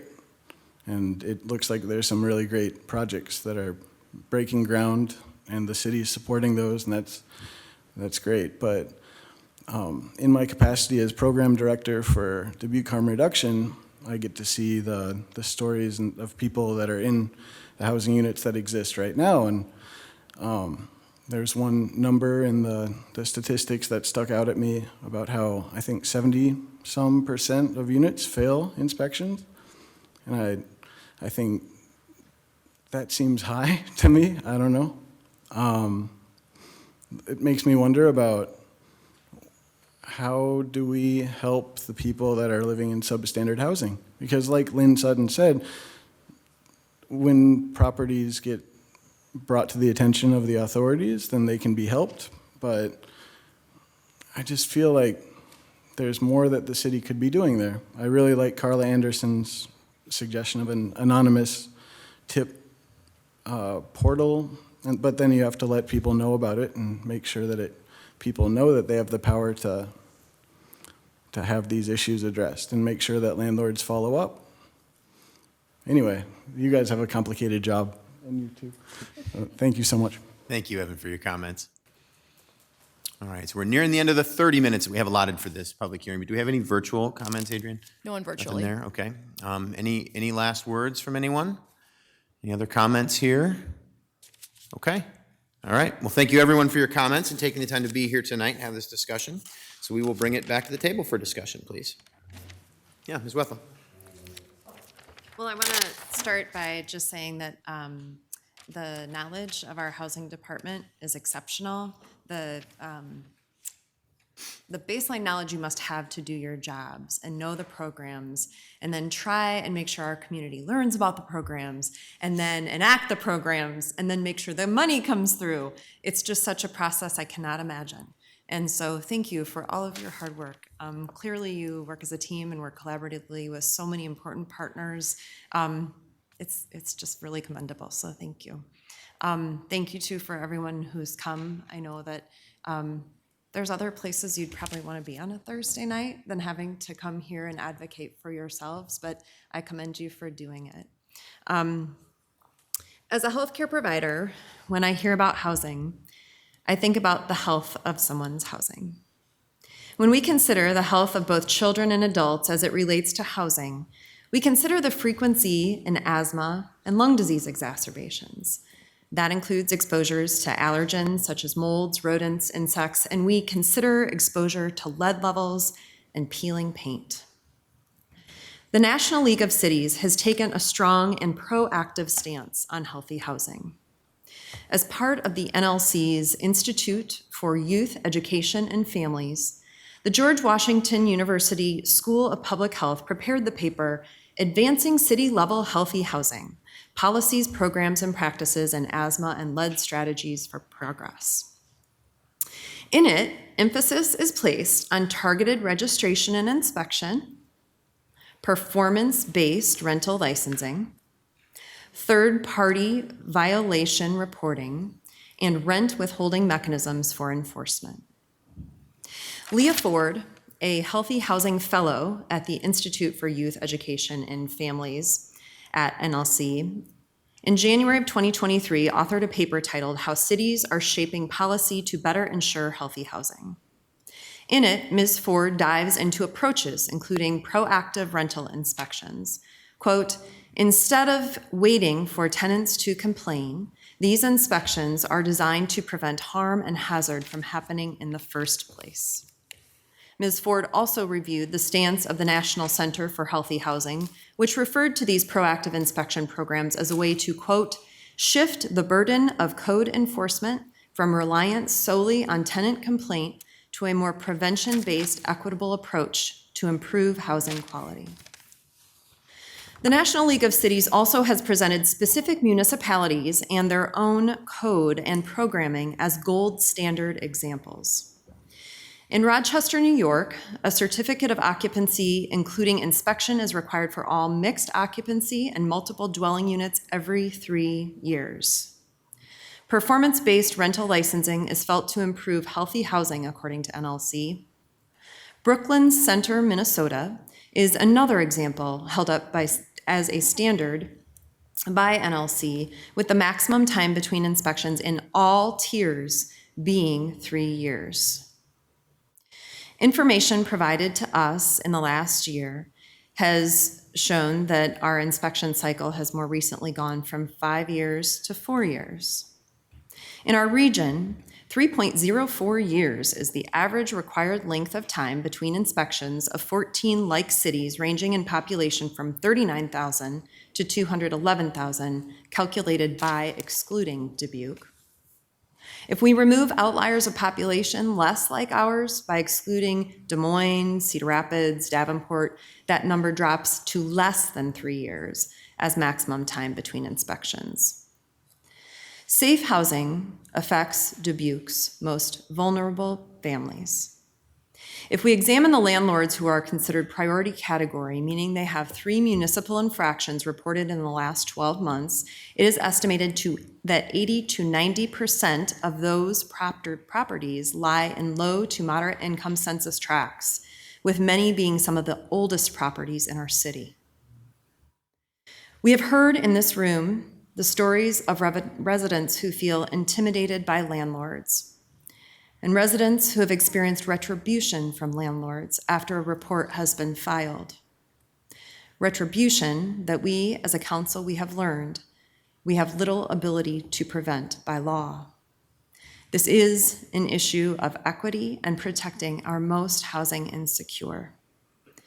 So how do we consider our ability as a city to follow NLC's lead? Well, let's look at our code and the code of others in our region. In Waterloo, regular inspections on all residential rental properties, including mobile homes, shall be made once every 3 years for compliance. That is what is in their code. In Des Moines, where a tiered system is implemented, the very longest length between inspections, 3.5 years. In our current code, quote, the city manager shall develop a written rental housing tiered inspection program, which shall govern the cycle, frequency, record keeping, and conditions of rental inspections. What I want us to consider tonight up here, one day, Mr. Van Milligan and all of us will not be the ones sitting here. By our code, there will be one person, a person unknown to us now, that will be in complete control of this important decision of how our inspections are conducted. My job is to look out for residents I serve, looking out for them now as well as in the future. And without specific code as a recommendation, such as those by the National League of Cities, as well as comparable cities in our state, we are without a codified plan for safe, healthy housing. It's not okay with me, and as a healthcare provider and servant, I believe that we must do better to protect our most vulnerable now and in the future both. I believe we should update our code in the coming year to state that our rental inspections will be conducted on a tiered system not to exceed 3 years in an interval between inspections. By doing so, and planning to enact a code change not this year, but in fiscal year 26, we would allow our housing department to bring forward their needs to meet this code change in the next budget cycle. I understand that it has been felt in the past that we do not need to codify this process. With all of me, I believe we must for the safety of our residents. I understand that there is an argument to halt this conversation and save it for goal setting and a perspective that has been shared. This is a single code. This is not a goal. This is a standard of practice endorsed by the National League of Cities. Other municipalities in our region already have this practice codified. We are lagging behind the standard rather than leading. I'm asking my colleagues to act this spring to change our code so that next year, at this hearing, our housing department may bring us a budget to get healthy housing inspection practices up to a standard we can all be proud of. Thank you. Wait. Let's not do that. Thank you for your support, but I don't want to turn this into a show. So let's just have a good discussion. Thank you. All right. Thank you, Ms. Wethel. Yeah, Mr. Resnick. Thank you very much. And to your whole team, I want to say I was really impressed. I really love the esprit de corps of the housing department. Everybody gets in there and does the best. It's a difficult job, and you do a wonderful job. So thank you very much. It always reminds me of how can angels fly? And the answer is they take themselves lightly.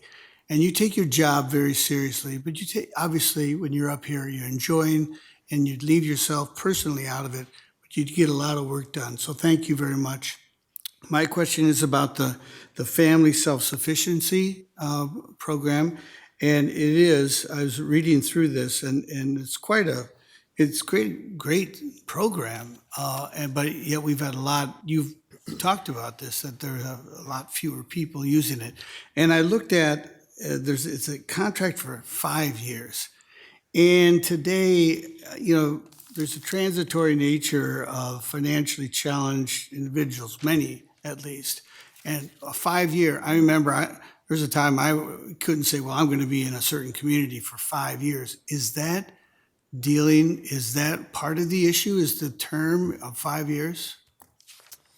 Some of it's the term, some of it's how eligible participants. So the elderly on a fixed income are actually not eligible for the program.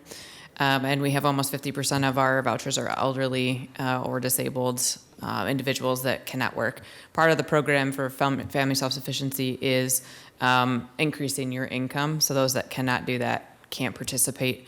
But it also is as soon as that people receive stable housing, that's the relief, right? That's the final moment of not everything is devastating. Not every moment of my life is I may not be able to feed my children. And it takes a little bit of time in that mode that is safety to want to sign up. So what we've started now is actually reaching out after. So we used to just put it in our briefing, right? Hey, you just got your voucher. You can also participate in this program. But it's so overwhelming at that point in someone's life. So we're starting to do more outreach after for families that have been on the program longer. It is portable, so if they do happen to move to another community with their housing choice vouchers, and a lot of times that's for family support, that actually helps. If they have a family self-sufficiency program, they can continue that 5-year contract there.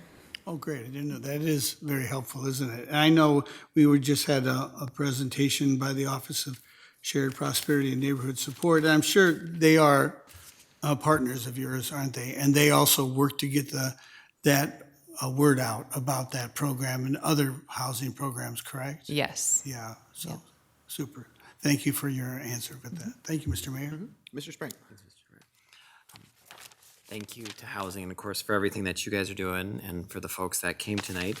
I do have a couple. I really am impressed with the number of different initiatives that are going on.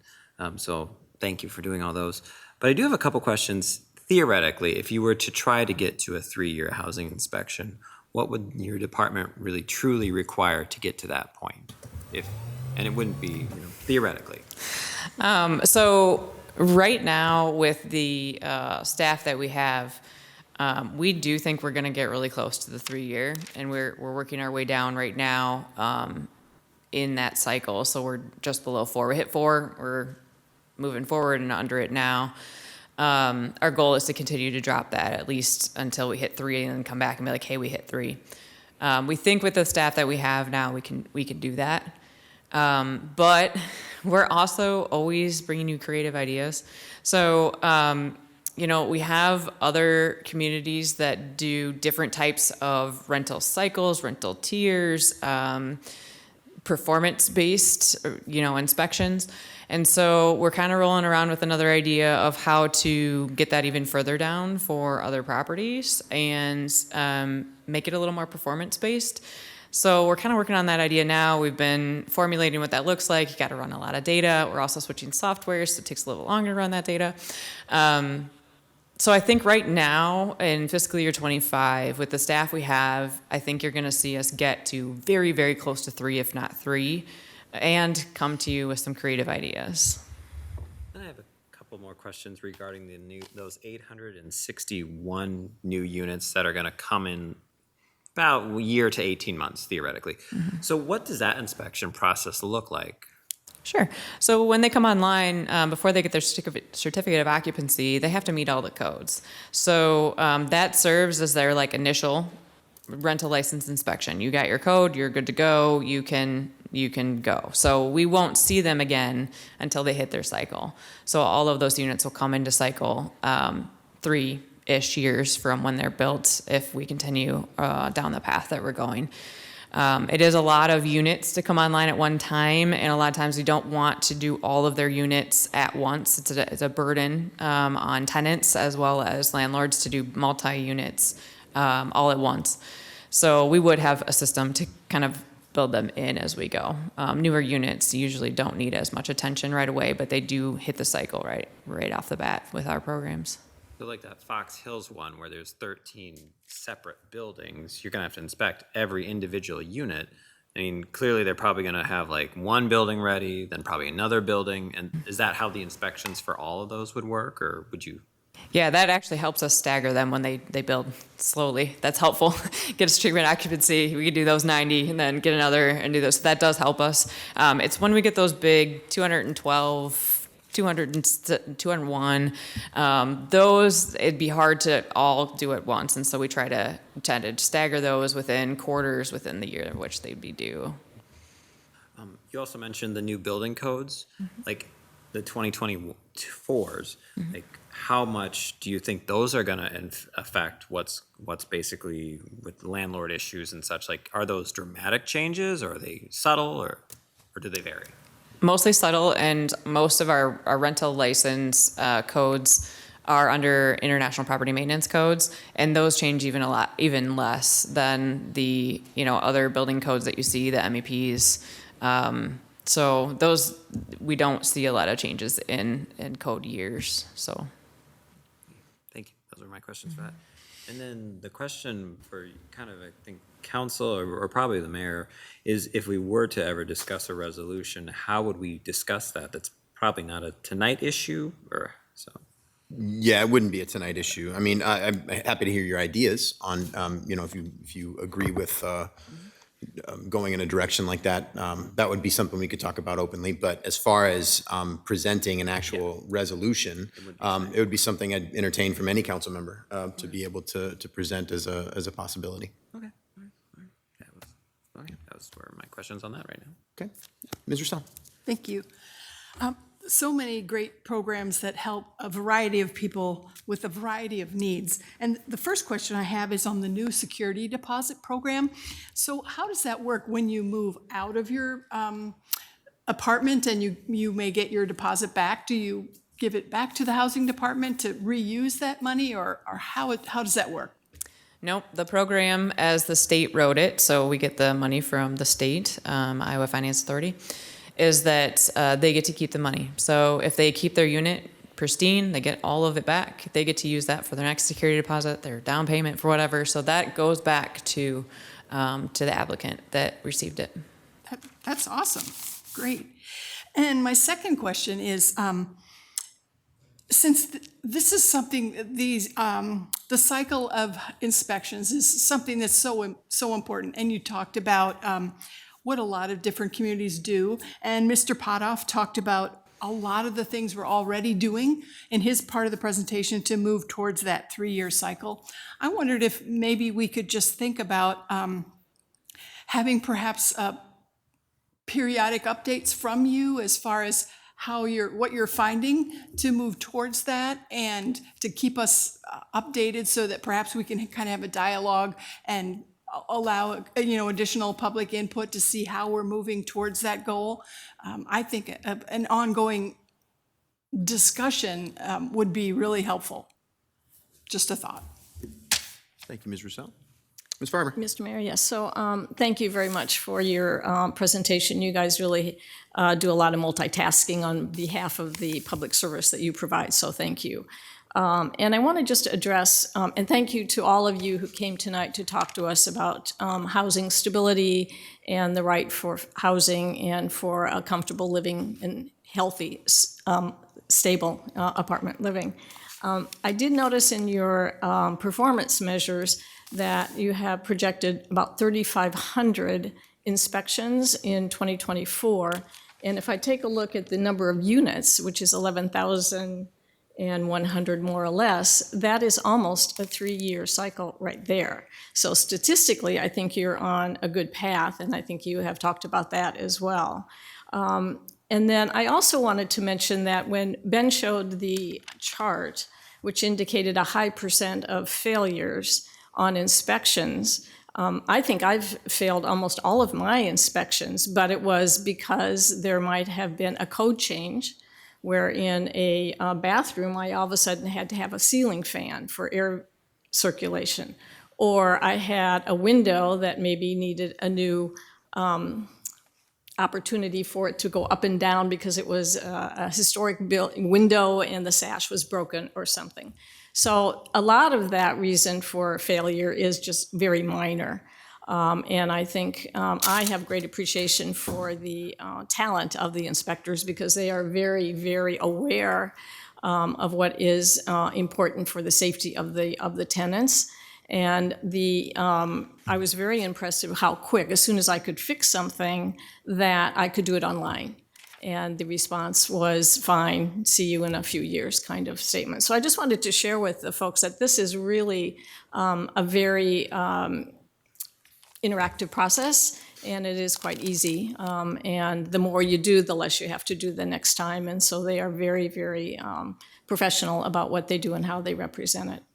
And then I also wanted to make a comment about your Bluebeam software and your Neighborly software. And I know that over time, once this gets, everybody is comfortable using that software, that will also make more efficiencies within the department and have opportunities to change some of the manpower usage. So I look forward to hearing more about your use for the software and, of course, what the technology can provide going forward and all of the online customer service that perhaps you can provide as well for the 11,000 plus landlords that will be checking in on a regular basis. So thank you very much and look forward to the next steps. And I'm very comfortable and confident that you will reach, it seems like you're on track to reach that 3-year.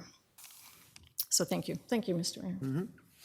And we are without Mr. Jones tonight, unfortunately, feeling under the weather. But thank you very much. You know, one of the things that I always am struck by every year we do these presentations, your department is huge. I mean, you have a huge job. I mean, it's massive. There's so much that you cover in one place.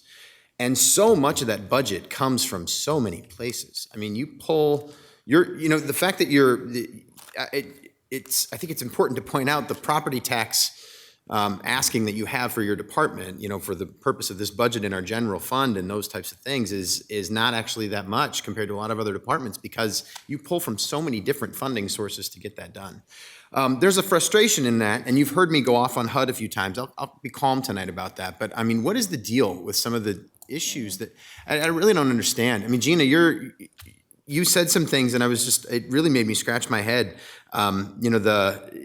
Because some of the rules actually seem kind of silly, and when it comes down to it, and they've been there for a long time, haven't they? They don't change very frequently. For things like the port out rules, and I understand some of the needs for that. You don't want people to lose their housing because they've chosen to move somewhere. For whatever reason, people need to move. But to punish cities for that for long periods of time doesn't seem like it. It doesn't make any sense to me. I would need somebody to explain it to me at some point. From HUD, I'm thinking, so I'm not asking you to do that, Alexis. The other thing that I was struck by was that the budget is actually, did you say it's more than we could use, Gina, or too little to be able to use? Yeah. So we have so much more need than we have, and we are at risk of losing vouchers at times, right? I mean, we ran into that situation this year. I'll stop there. It's just challenging.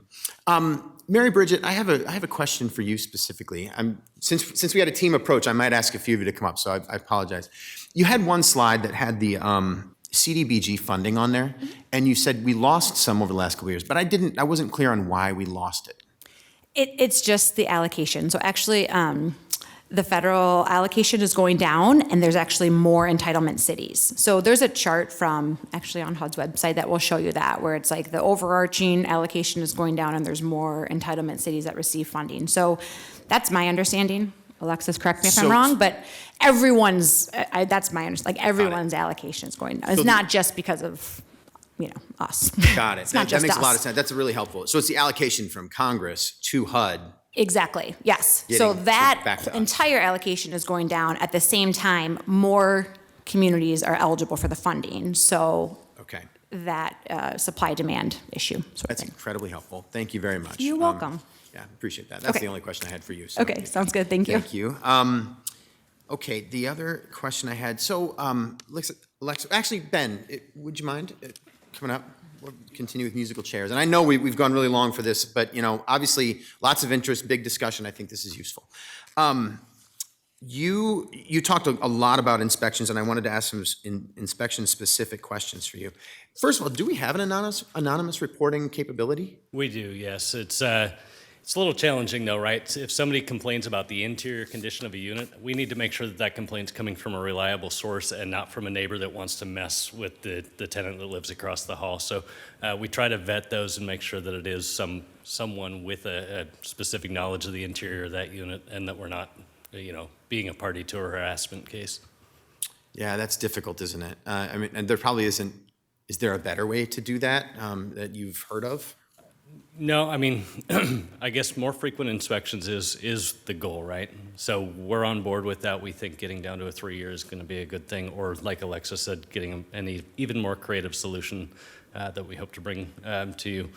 But I think having a more frequent inspection and availability to just come in maybe under not the complaint inspection terminology, coming in with just you've been selected for an audit type inspection or something like that.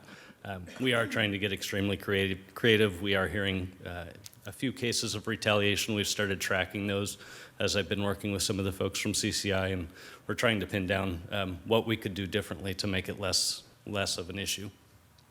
Yeah, so you've led me into my next question, which I really appreciate. So two things on this. One, you said the creativity that you're starting to use and some of the reasons why you've made the improvements.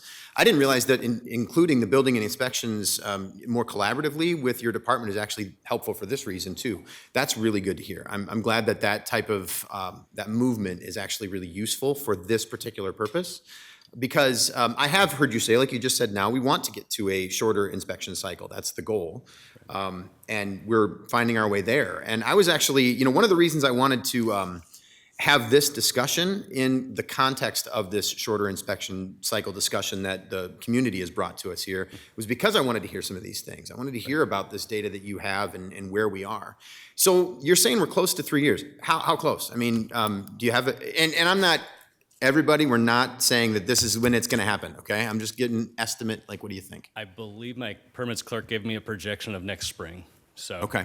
If all holds true and our trend lines are continuous, we think we'll be there next spring. With what we have. With what we have. Because of the processes we have in place, the staffing we've added over time here. Correct. The only comment I would make is there was a time where we were investing a little bit more in proactive code enforcement for owner-occupieds, dealing with the brain health situations, kind of tying into that internal working group.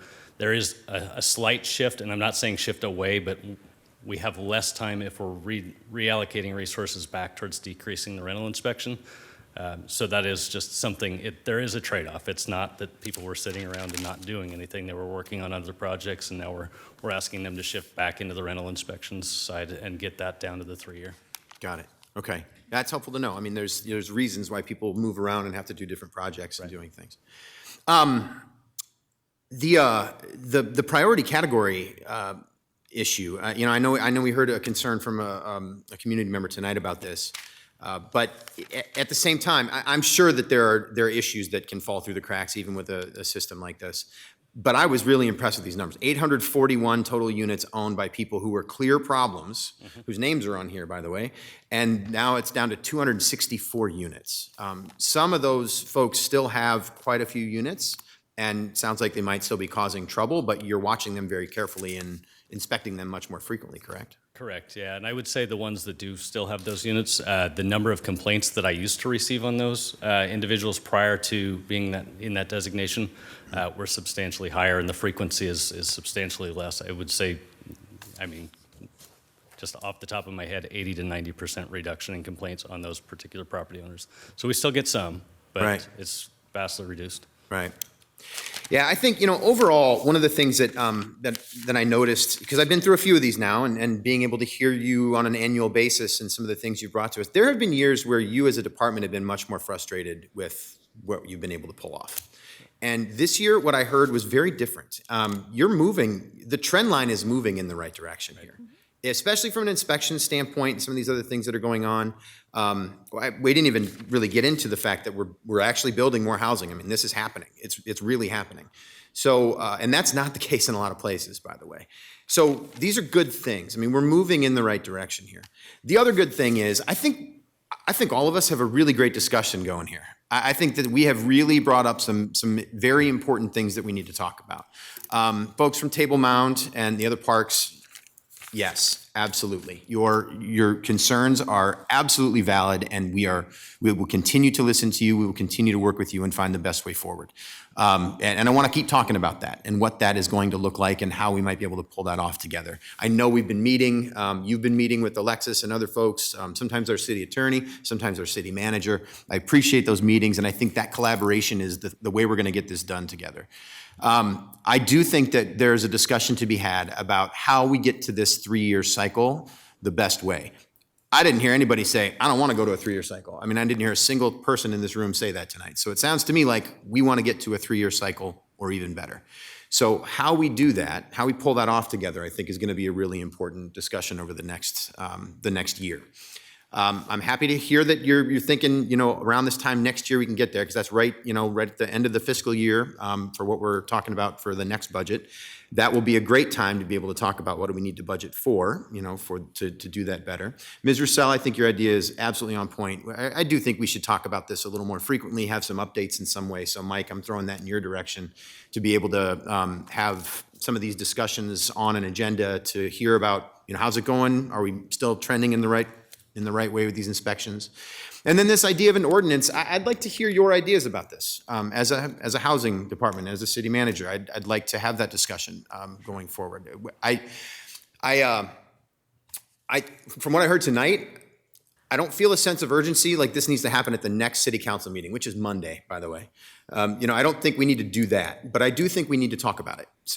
But I'd like to hear it from you. I do not like to dictate to you what needs to happen necessarily from this table without a full discussion about what that can be. So we've kind of heard some ideas from all directions here. Let's bring it together and have a fuller discussion about that. So I'm seeing heads nodding. I think we're all kind of on the same page with this. I think we're moving in the right direction here. So I appreciate the conversation tonight. I appreciate the team approach to the presentation. This was really helpful. Alexis, did you have anything else that you wanted to add?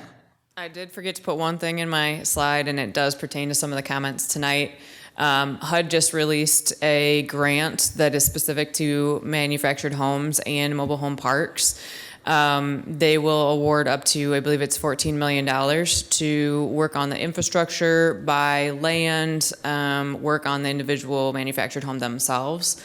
And so the city of Dubuque is looking at our best way to start doing that, what that looks like, what we would be eligible for, and those maximums. So finally seeing something that isn't just we're telling our state to change.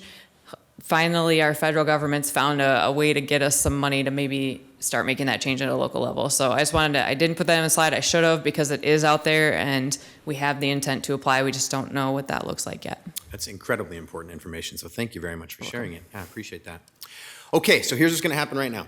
We have a lot of business left, and we've basically been here till like 11 o'clock every single night this week. So what we're going to do is we're going to keep on moving. So I'm going to ask you, I think a lot of you were here primarily for this public hearing, so if you're ready to go, I'd ask you to quietly please do that. And if you're going to have conversation, wait till you get downstairs because we can hear you through the door. And then we're going to take about 2 minutes, and once again, thank you for coming tonight. We're going to take about 2 minutes, and then we are going to switch to the Purchase of Services program.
Ask you, please not be distracted by the movement up here. I always say this is the time in the evening when we start going in different directions. We stand up, we go in the back. We can still hear you when we're back there, so we can hear it all. But we are moving on now to our second public hearing of the night, the Purchase of Services. And Mary Bridget, take it away. Good evening. Mary Bridget Korkendeutsch. I am the Community Development Specialist, and I will be presenting the Purchase of Services FY25 budget presentation. So the Purchase of Services is around partnering with nonprofits to further City Council goals and priorities. All right, the Purchase of Services mission statement. The Purchase of Services program is one of 3 types of investments within the FY25 budget that are designed to invest in community partners who are contributing toward the City Council goals. So again, when we talk about the partnership investments contained in the FY25 budget, we're looking at that goal of partnership for a better Dubuque, building our community that is viable, livable, and equitable. So those 3 investments that we are going to be talking about tonight: arts and culture, sustainable Dubuque and neighborhood grants, contracted services, and purchase of services grants. The organizational structure with this is our grants and contracts team. So we have arts, neighborhood, and sustainability grant staff, purchase of services staff, that's me, human rights director, and the budget finance director. So with our purchase of services, these are activities which fit the City Council's goals and priorities that would not be provided in the normal course of city business. So the funding comes from this budget process as well as an annual grant competition. That's where applications are reviewed by our Community Development Advisory Commission, which I referenced before, and approved by City Council. Eligible applicants are nonprofit organizations providing year-round human resources programs, faith-based organizations, organizations whose mission is consistent with City Council goals and priorities. Services must be delivered in the City of Dubuque, and they must benefit low and moderate income populations. Some of those ineligible costs: capital improvement, building renovations, purchasing equipment, retirement of debt, inherently religious, political, or lobbying activities, general fundraising, organizational dues, or memberships. And again, this purpose of purchase of services is to support human service programs in the city that support City Council's goals, objectives, and priorities. Also, these are services that are not required or would not be provided in the normal course of our city business. Once again, activities must be delivered within the City of Dubuque, benefit low to moderate income households or in the low to moderate income service areas. They can be place-based or person-based programs. We will have our purchase of services grant workshops this spring. Applicants are strongly encouraged to attend, and then they can apply online with our purchase of services grant application. And then we do ask for quarterly reports. In our FY24 budget, we actually had $117,080, and that was because we had carryover from FY24, so it was a little bit more than what was allocated for the FY24 budget. But you can see up there the dollars amounts and the organizations that received purchase of services funding for FY24. I would also just like to give a shout out that we asked the FY24 Purchase of Services grantees to present at our Community Development Advisory Commission. And so we got to hear how the funds were utilized, not only to support just the organization, but really how that trickled down into residents, community members. All of them have incredible, again, organizations, but also programs, and that little dollar amount that each of them receives goes a long way. So I wanted to give that recognition of our current FY24 grantees. So in FY25 budget, there's $100,000 in the general fund for purchase of services. Here are the other additional investments for arts, neighborhood, and sustainability grants. You can see listed there.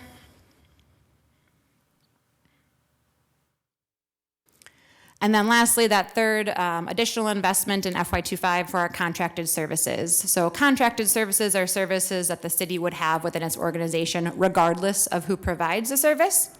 Contracted services in many cases leverage other resources that would not normally be available to the city. So you can see there clearly listed the nonprofit organization partners, the department that would coincide with that organization, and the dollar amount.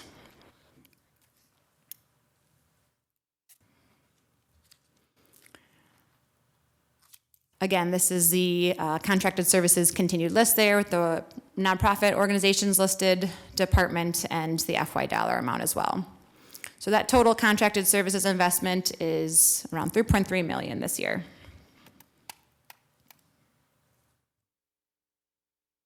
Thank you, and I'm here to answer any questions as well as some other staff if you have any. Great. All right. Well, thank you very much, Mary Bridget. We are in a public hearing to discuss the purchase of services fiscal year 25 budget. Do we have any public input on this tonight? Seeing none here. Anything virtually? No one virtually. Thank you, Adrian. Okay, back to the table then for any discussion. Mary Bridget, I'm going to warn you. I have a question for you, so sorry. You ran away too fast. Yeah, Mr. Resnick might too. Yeah, Mr. Resnick, go ahead. Thank you very much. You're welcome.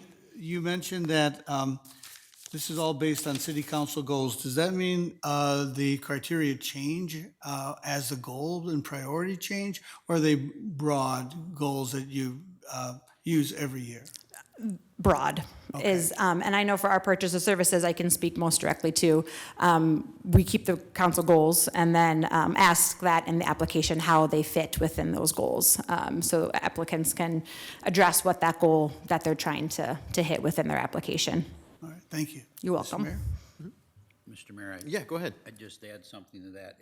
Not necessarily with the purchase of service program criteria changing, but sometimes the mayor and city council in their goal setting have picked out individual not-for-profits that they believe need city support. Two recent examples I can think of is the Dream Center and the Fountain of Youth. So they actually receive direct allocations. I think it's $55,000 each, if I remember correctly. I don't know if anybody else. 60. Is that, pardon me? 63,000 each. So that's a direct allocation as opposed to a competitive purchase of service. Thank you. Thanks, Mike. Well, my question, while anybody else thinks of it, is it has to do with CDBG again, actually. So you have a 0 on the CDBG in both spots. Is that because our allocation has gone down, or what's the story with the no money coming from CDBG?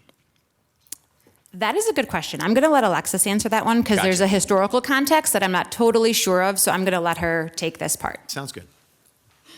Sure. So it is a little bit about the allocation because purchase of services is actually capped. We can only spend a certain percent, which is 15% of our allocation for that type of service. And right now, most of that cap is being used for our rec programs that we offer for low-mod income in our recreation department. So they get about $132,000 of it. So it's very little we have left. If those programs ever changed, it would free it back up, and that's why we leave that CDBG up there, because it's kind of where it's sourced from, and general funds didn't want it to stop servicing our nonprofits. If we ever get that back where we have a percentage or there's a little bit of an increase, we will build it back into CDBG. That's really helpful. Makes sense. Thank you. All right. Any others? Okay. Well, Mary Bridget, thank you very much for sticking around for another presentation there. That will bring us to the end of the purchase of services. So next up is Public Works.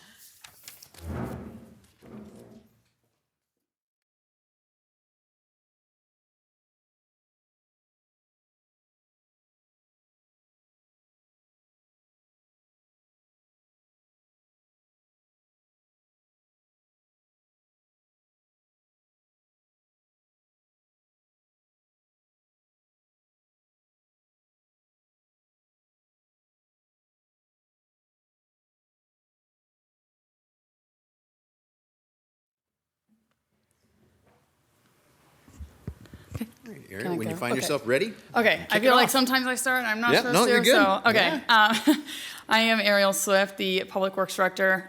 Good evening. I will be your host for this next portion of The Price is Right. So our mission statement, we really do take pride in our work and leveraging the necessary resources to maintain the heart of Dubuque. That's kind of what we think of Public Works as.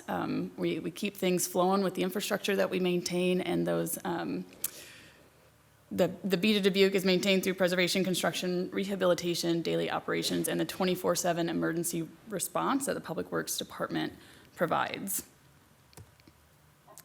Our vision statement, Public Works will be recognized for its commitment to provide services that meet the needs of Dubuque's community and contribution to an equitable community through innovation, technological advancements, accountable stewardship, responsiveness, and adaptability to our ever-changing community.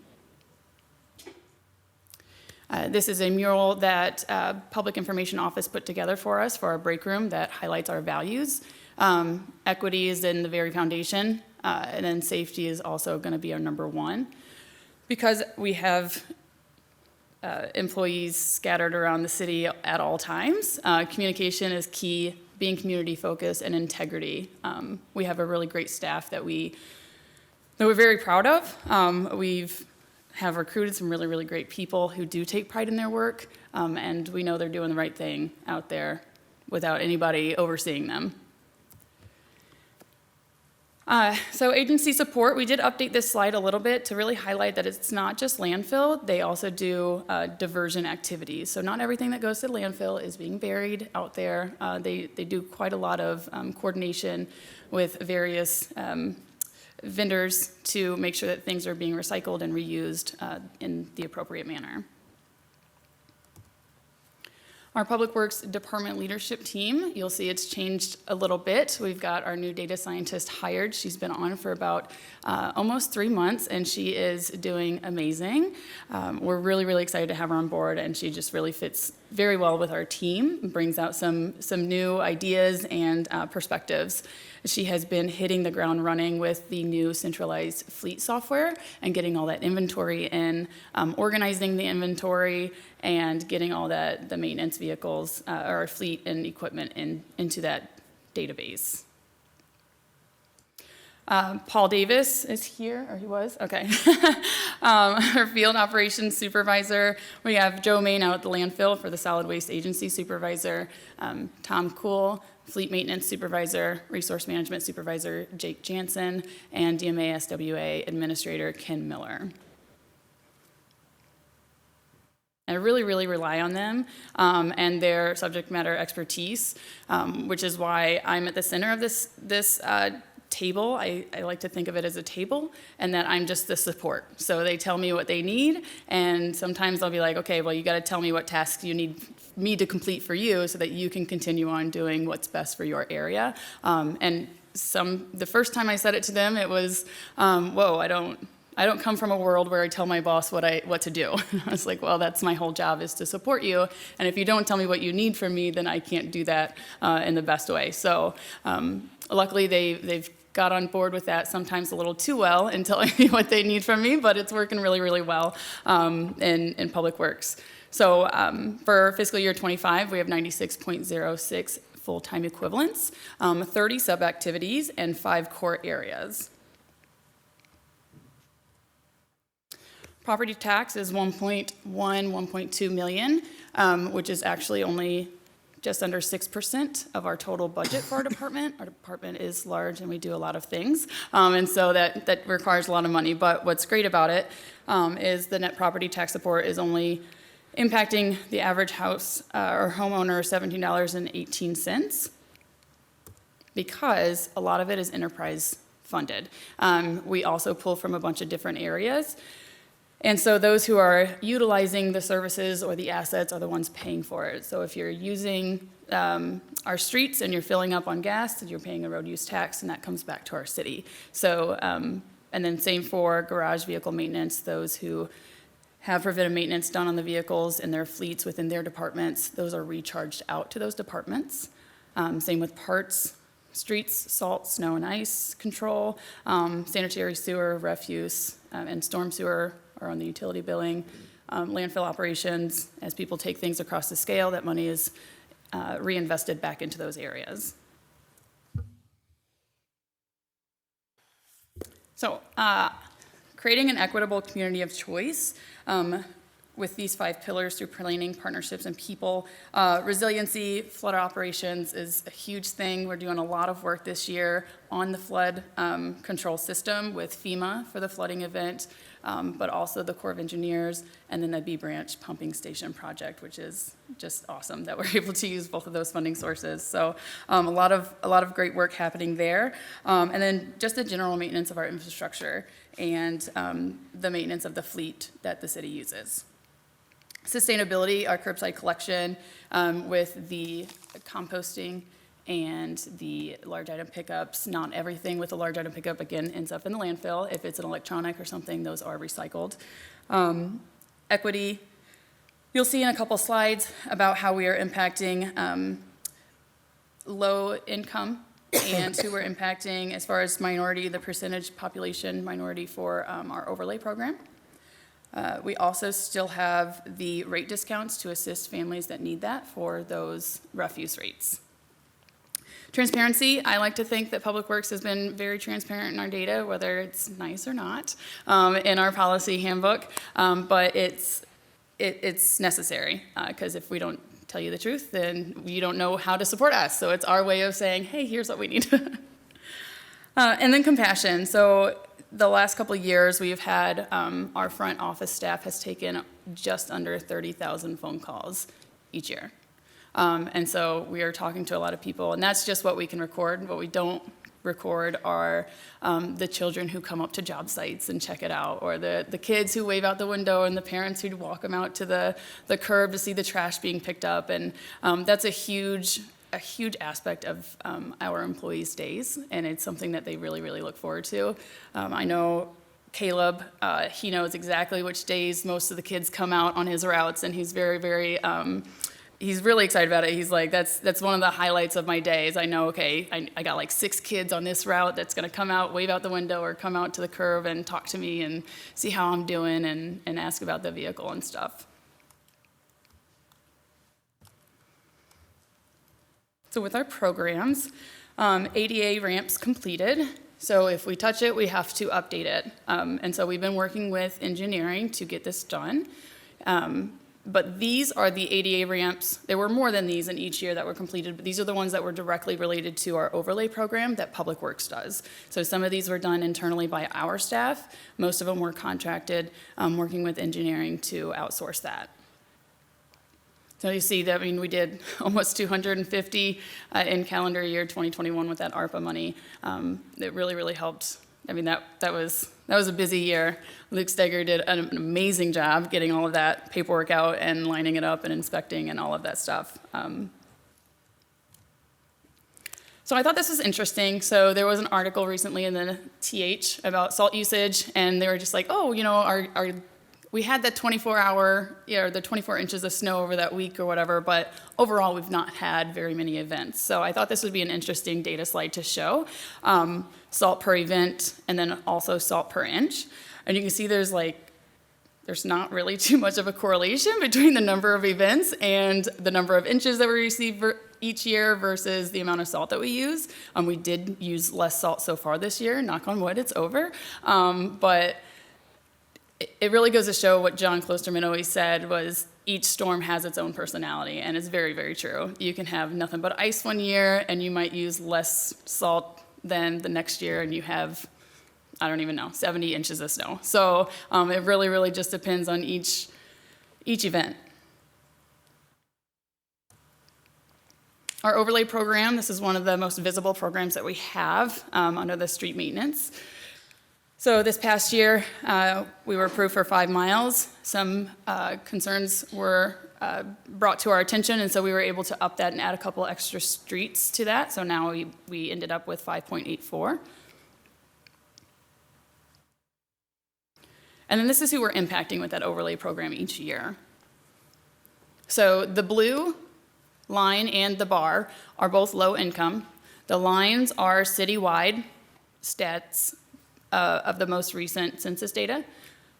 So the demographic of our city.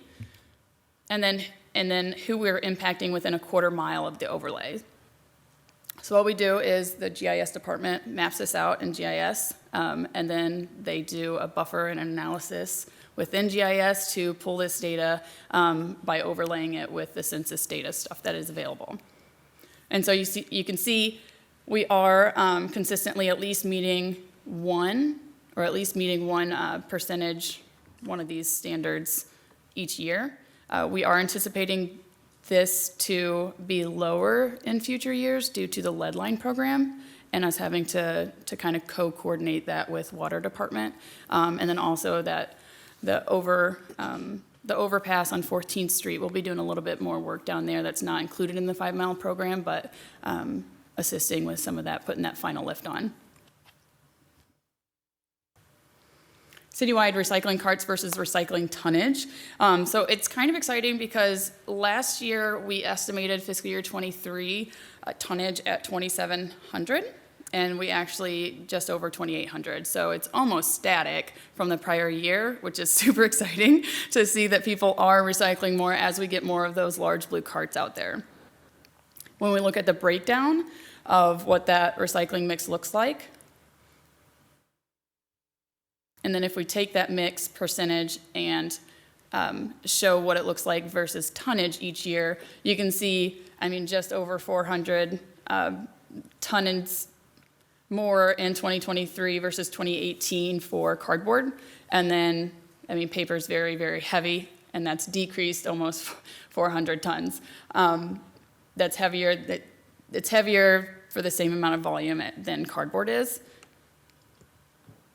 But you can see, I mean, people are definitely recycling more.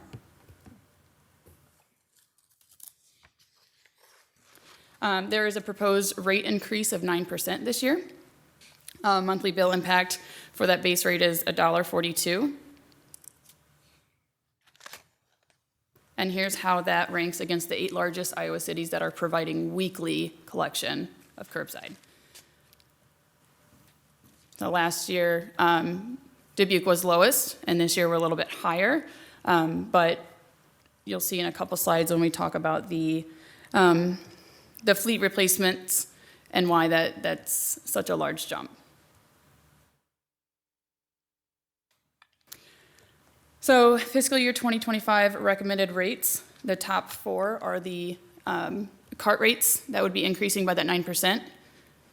That's the dollar difference. The second section is large item pickups, and the only increase that we are recommending there is for small electronics, increasing that from $5 to $6. The recycling only fee, we are recommending going from $6 to $7. And then off-route or non-customer charge, we're recommending going from $15 to $20.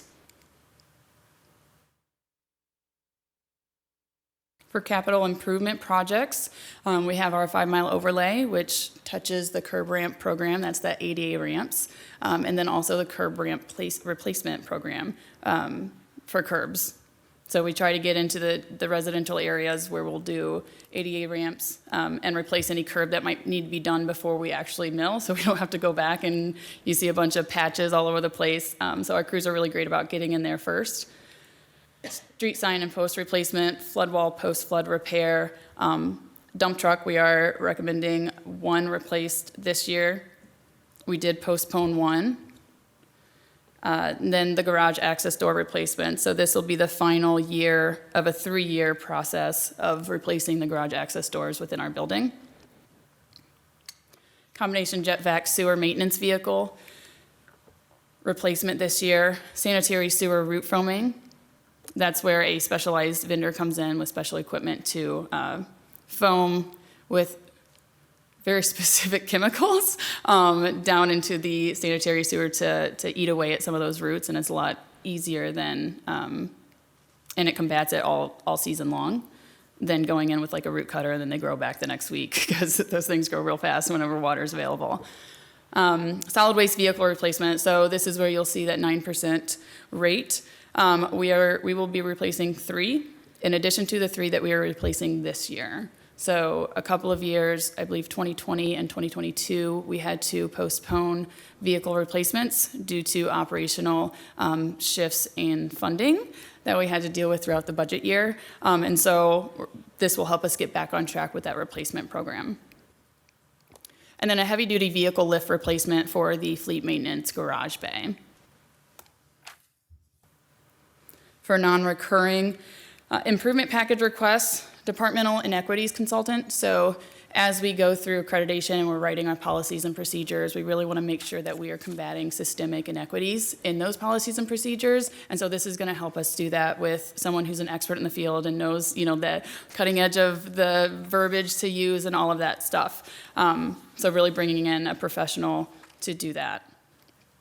Flood wall applicator and certification. So in order to maintain the flood wall to the Corps of Engineers standards, we have to do some weed eating, and sometimes that means herbicides and pesticides, and so this will allow us to do some more of that internally versus hiring that externally. And then it will provide a slide-in applicator tank into our gator that we have. And then laptop conversions. So this is an estimated $200 increase, and so we'll just do this through attrition, converting all of the desktops in the office to laptops. We have a wellness room that people sometimes like to go and get some work done quietly, okay, I need to go head down. And so this will give them the opportunity. Sometimes during snowstorms, if it's bad enough that sometimes our front office staff can't come in and they don't have a laptop at home, then they have to burn a vacation day and stuff. And so we want to make sure that we are being equitable in that way too. Recurring OSHA workplace certification, so we will start with the maintenance supervisors in different areas. It's about $800 per certification, so we'll start with, like I said, the top, and then we'll start moving down, and that's good for 3 years. So then after 3 years, we'll renew those. For future initiatives, alley rate equalization. So when we first introduced carts, we forced certain alleys throughout the city to have a 48-gallon cart, and we provided that at a discounted rate. So next year, during this next year and next budget cycle, we will be recommending some sort of equalization. We're not sure what that looks like yet, but we will be looking at that to bring everybody up to the same cost. But that does not mean we're not going to have our discounted rates for those that income qualify.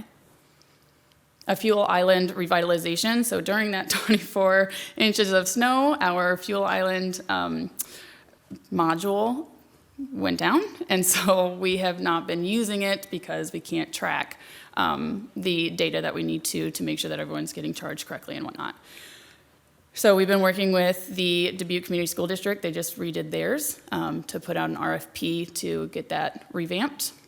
And then centralized fleet software, as I said earlier, Nusrat Noshin, our data scientist, is full steam ahead on that, working on that. And so once she gets through our department, then she'll move on to parks and she'll go down there and capture everything that they have. And then she'll go over to airport and capture everything that they have. So it really is accessible from everywhere. And then what's really great is like Gina Bell in sustainability will be able to create her a dashboard so she can see, okay, how many EV vehicles do we have? How many hydrogen vehicles do we have? How many CNG vehicles we have? So everybody can kind of have their own specialized dashboard for their fleet. Our old fleet software, there was no capability of that. And then fleet maintenance assessment. So this is where they will assess our staffing, especially when it comes to the EV chargers, as we're pushing those out. And there's going to be a lot of training involved with that. And so we're not sure what the impact of our staffing is going to be. They already have to know from tiny sedans to EVs to CNGs to sweepers and fire trucks and fire apparatuses and whatnot. So to add another task on their board of knowledge, if you will, is going to be quite a bit. And so we just want to make sure we're doing right by them by not requiring too much of them and then also expecting them to retain all of that information. So this will do a deep dive into that. A consultant will come in and do that.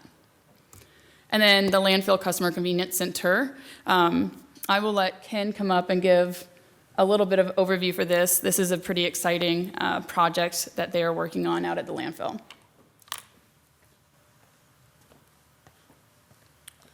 All right, so thank you. Yes, so we have the Landfill Customer Convenience Center project scheduled for fiscal year 24-25. We're hoping to have the project out to bid here this summer. We're at 60% design currently. This project will separate our commercial and our smaller vehicle traffic from one another out there.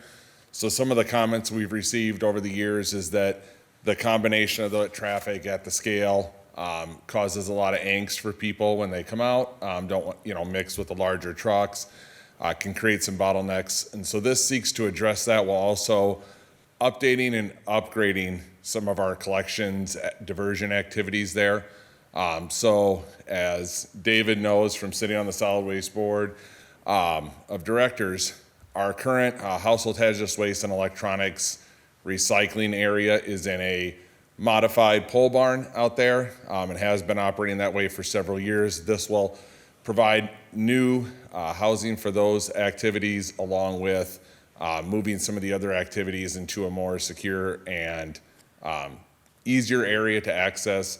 There will be a small loads transfer station included with this project. So it'll be a separate building, not this building here, but in the same area where residents will be able to drop off. If they are bringing trash out, they'll be able to pull into the building, empty onto the floor, and not have to be out in the elements while they're doing that. It also reduces the cost versus building like an exterior small loads drop-off area. And so this will also include inbound and outbound scales for anybody utilizing this facility.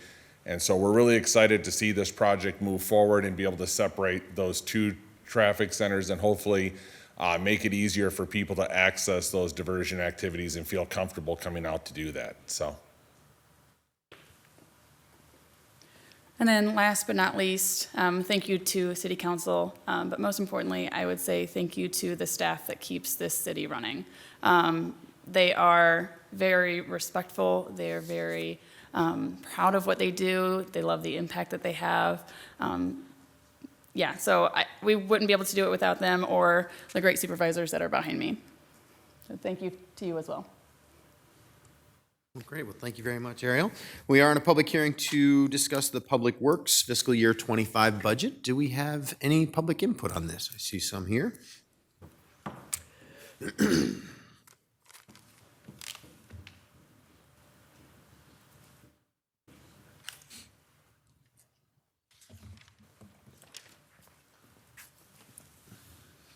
Good evening.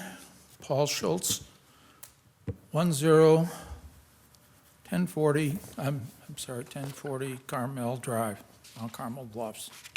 So mine is a little bit different because I'm going to focus on one issue that's part of the report, asking about fees and fines. Because the issue that I'm concerned about has to do with administrative I just lost my thing here. This is going to be talking about equitable fees and fines. So I met with city staff 2 years ago about this issue, but I haven't seen any report and it was on the 23-25 plan because there's a lot of dollars that are in fees. And I don't see any change because I think it's been getting worse. When I left employment from the city in 2013, there was a cap of $1 million on administrative overhead fees that went into the general fund. There was a cap on solid waste, and other activities also had caps. But on page 56, it shows that those administrative fees going out to the general fund are 1.7 million. So, and that's an increase, that was on page 56, that's an increase of $262,000. And that affects, the fees that we have to collect from our residents. So, the solid waste fees collected are $315,976 on page 92, which is a 9% increase. Now, the total wages, because I was talking about 1.7 million going into this administrative overhead. So all of the fees that pay for frontline, that pay for the regular solid waste fees are, where's my number? Are 1.3 million, that's on page 82. The fuel is 201,000, and half of the landfill tipping fees is 200-some thousand. So the administrative fees that are transferred to general fund in order to assist other departments to do their services is greater than what we pay our employees in solid waste collection, pay for fuel to run the trucks, and half of all the tipping fees.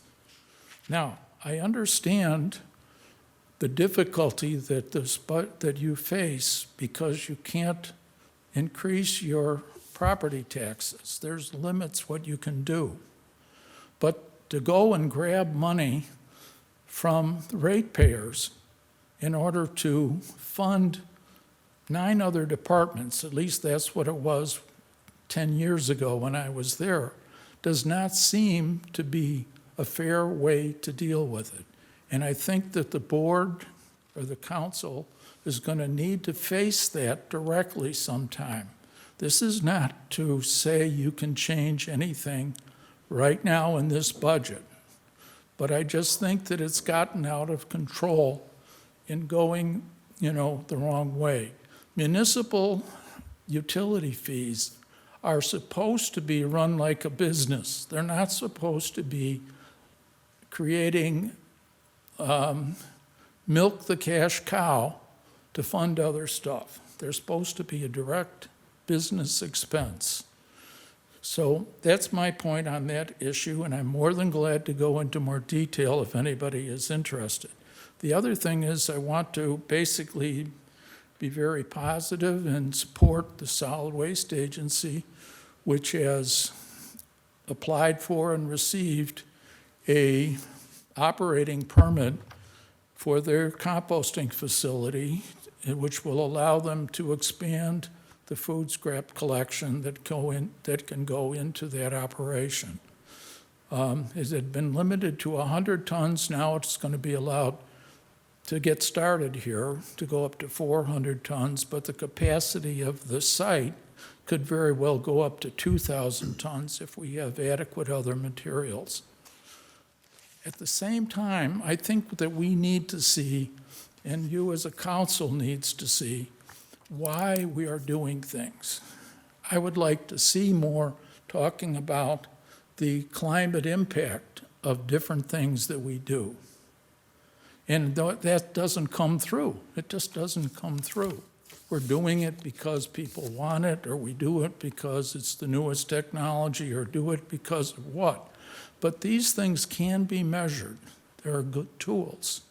And frankly, doing the composting is much more significant than putting that 25,000 tons of food scraps that goes into our landfill every year out of the 176,000 tons that come in.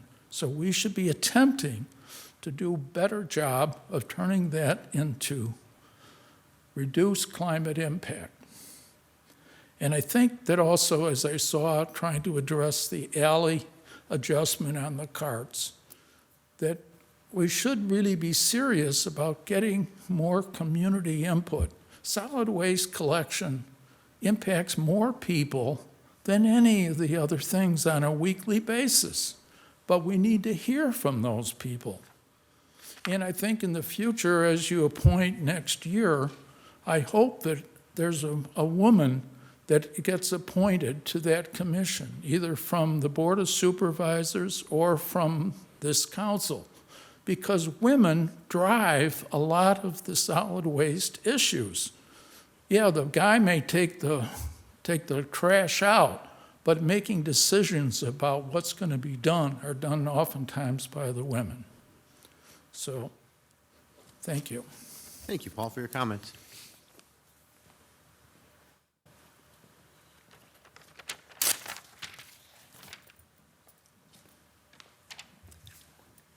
Hello again, Clark Slows, 2925 Burlington Street. I was going to have one question tonight, was dealing with the 9% rate increase, but got an explanation, so I got my answer for that. And I've been in a position as a county engineer having to delay equipment purchases. Didn't like it, but those are facts of life that you have to live with. I'm glad that also having the economic development part of the public hearing later on tonight, because a concern I have, this, maybe I'm doing two birds with one stone here, but the developers roundtable were complaining about too much, I guess I'll call them public services costs being put on developers instead of on the city. Road use tax funds going to cities is based on population, not like at the counties where it's based on need.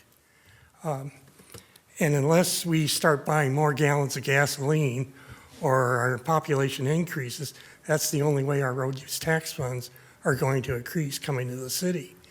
Now, if you pick up more streets or more public infrastructure for the developers, that means you better be getting some offset from somewhere, federal government, state government, if you can't make that difference up in road use tax funds.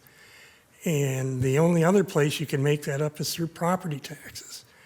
And I don't want to see my property taxes going up because developers don't want to pay their fair share. Maybe the city manager can answer this, but I think cities of our size or near our size all have something in their development where a developer pays for some of the cost of public improvements because of their development, whether it's traffic signals, turn lanes, something like that. I can't think of any city that says, "Oh, sure, we'll pay for everything, don't worry about it." So that's all I got. Thank you. Thank you, Clark, for your comments. Any others? I see nobody else here. Anything virtually? No one virtually. Thank you very much, Adrian. Back then for discussion. Mr. Resnick. Thank you, Mr. Mayor. Really enjoyed the presentation, and whenever I'm out there, everybody seems to have, it's kind of a dated reference, but get her done kind of thing. And, very public facing, all your employees, they're being scrutinized all day. We hear about if somebody takes a break and sits down on the sidewalk for just a second, and somebody's going to say something. But they realize that, and they're hard workers, so I appreciate that. My question to you is, one of the council's top goals is street maintenance and rehabilitation program. So how, Mr. Van Milligan, or you, how are we going to address that? I noticed that we had several years that we had 10 years straight line that we had committed to, And last year or the year before, it turned out to be 5 because we have to do all these special things with some of the sidewalks to make sure that everybody can get up and down on and off of the sidewalks. So what about next year? Are we going to go 10, 12? What are we, what's our aspirational goal here for the streets? Okay. No, I was going to say that, so the reason we were able to do 10 miles for those 2 years was because of the ARPA funding that we had coming in. So normally it is just 5 miles. But I guess, I mean, who knows what next year is going to bring, right? Well, and as Ariel said in her report, I think we're planning on doing 5.8 miles. We did 5.84 in This year. calendar year 2023. Yes. And we're targeting 5 miles Yes. for next year, which is our standard program. Mhm. And the other thing we look at is at the end of the fiscal year, when we have remaining dollars from our snow and ice budget, if we're able to allocate some of those to the street program to add streets, but we have a very unusual set of circumstances this year. And Ariel mentioned it, was where our entire fuel system has failed. And so we're gonna have to replace that. And the price tag to replace that is potentially about $750,000. And while we do have some budgeted dollars that we're able to allocate towards that, we may end up having to use some of that snow and ice savings to replace that, and it's really important that it be replaced. But we're always looking for the opportunity to expand the program beyond 5 miles. But it is a challenge. But you have to remember, we do other things in our street program. So the Public Works Department does concrete panel repairs. So we don't go in and lay a asphalt over a concrete street, but what we will do is we'll go in and take out individual concrete panels and replace them. Now, we're not going to do that for a long stretch like we can with asphalt, but we can hit troubled spots with that. And the other thing that we do is we have capital improvement program projects through our engineering department. And the major one that we anticipate over the next 3 years, and it is contingent on a federal grant, but we have a high level of confidence we're going to get that grant, will be the $43 million construction of the 14th Street Railroad Overpass. And as part of that, we'll be doing complete street projects on 16th and Elm. And Ariel mentioned that they'll be a partner in that program, so they'll be able to do an asphalt overlay. I think, is it on Elm that you're going to do that? Or I believe so. I think that is. And that'll allow us to make that complete street redesign with the bike paths on Elm Street from 5 Points all the way to the Intermodal Center. And in the process, they'll also, well, I'm not sure, 100% sure whether it'll be Public Works or whether it'll be a contractor.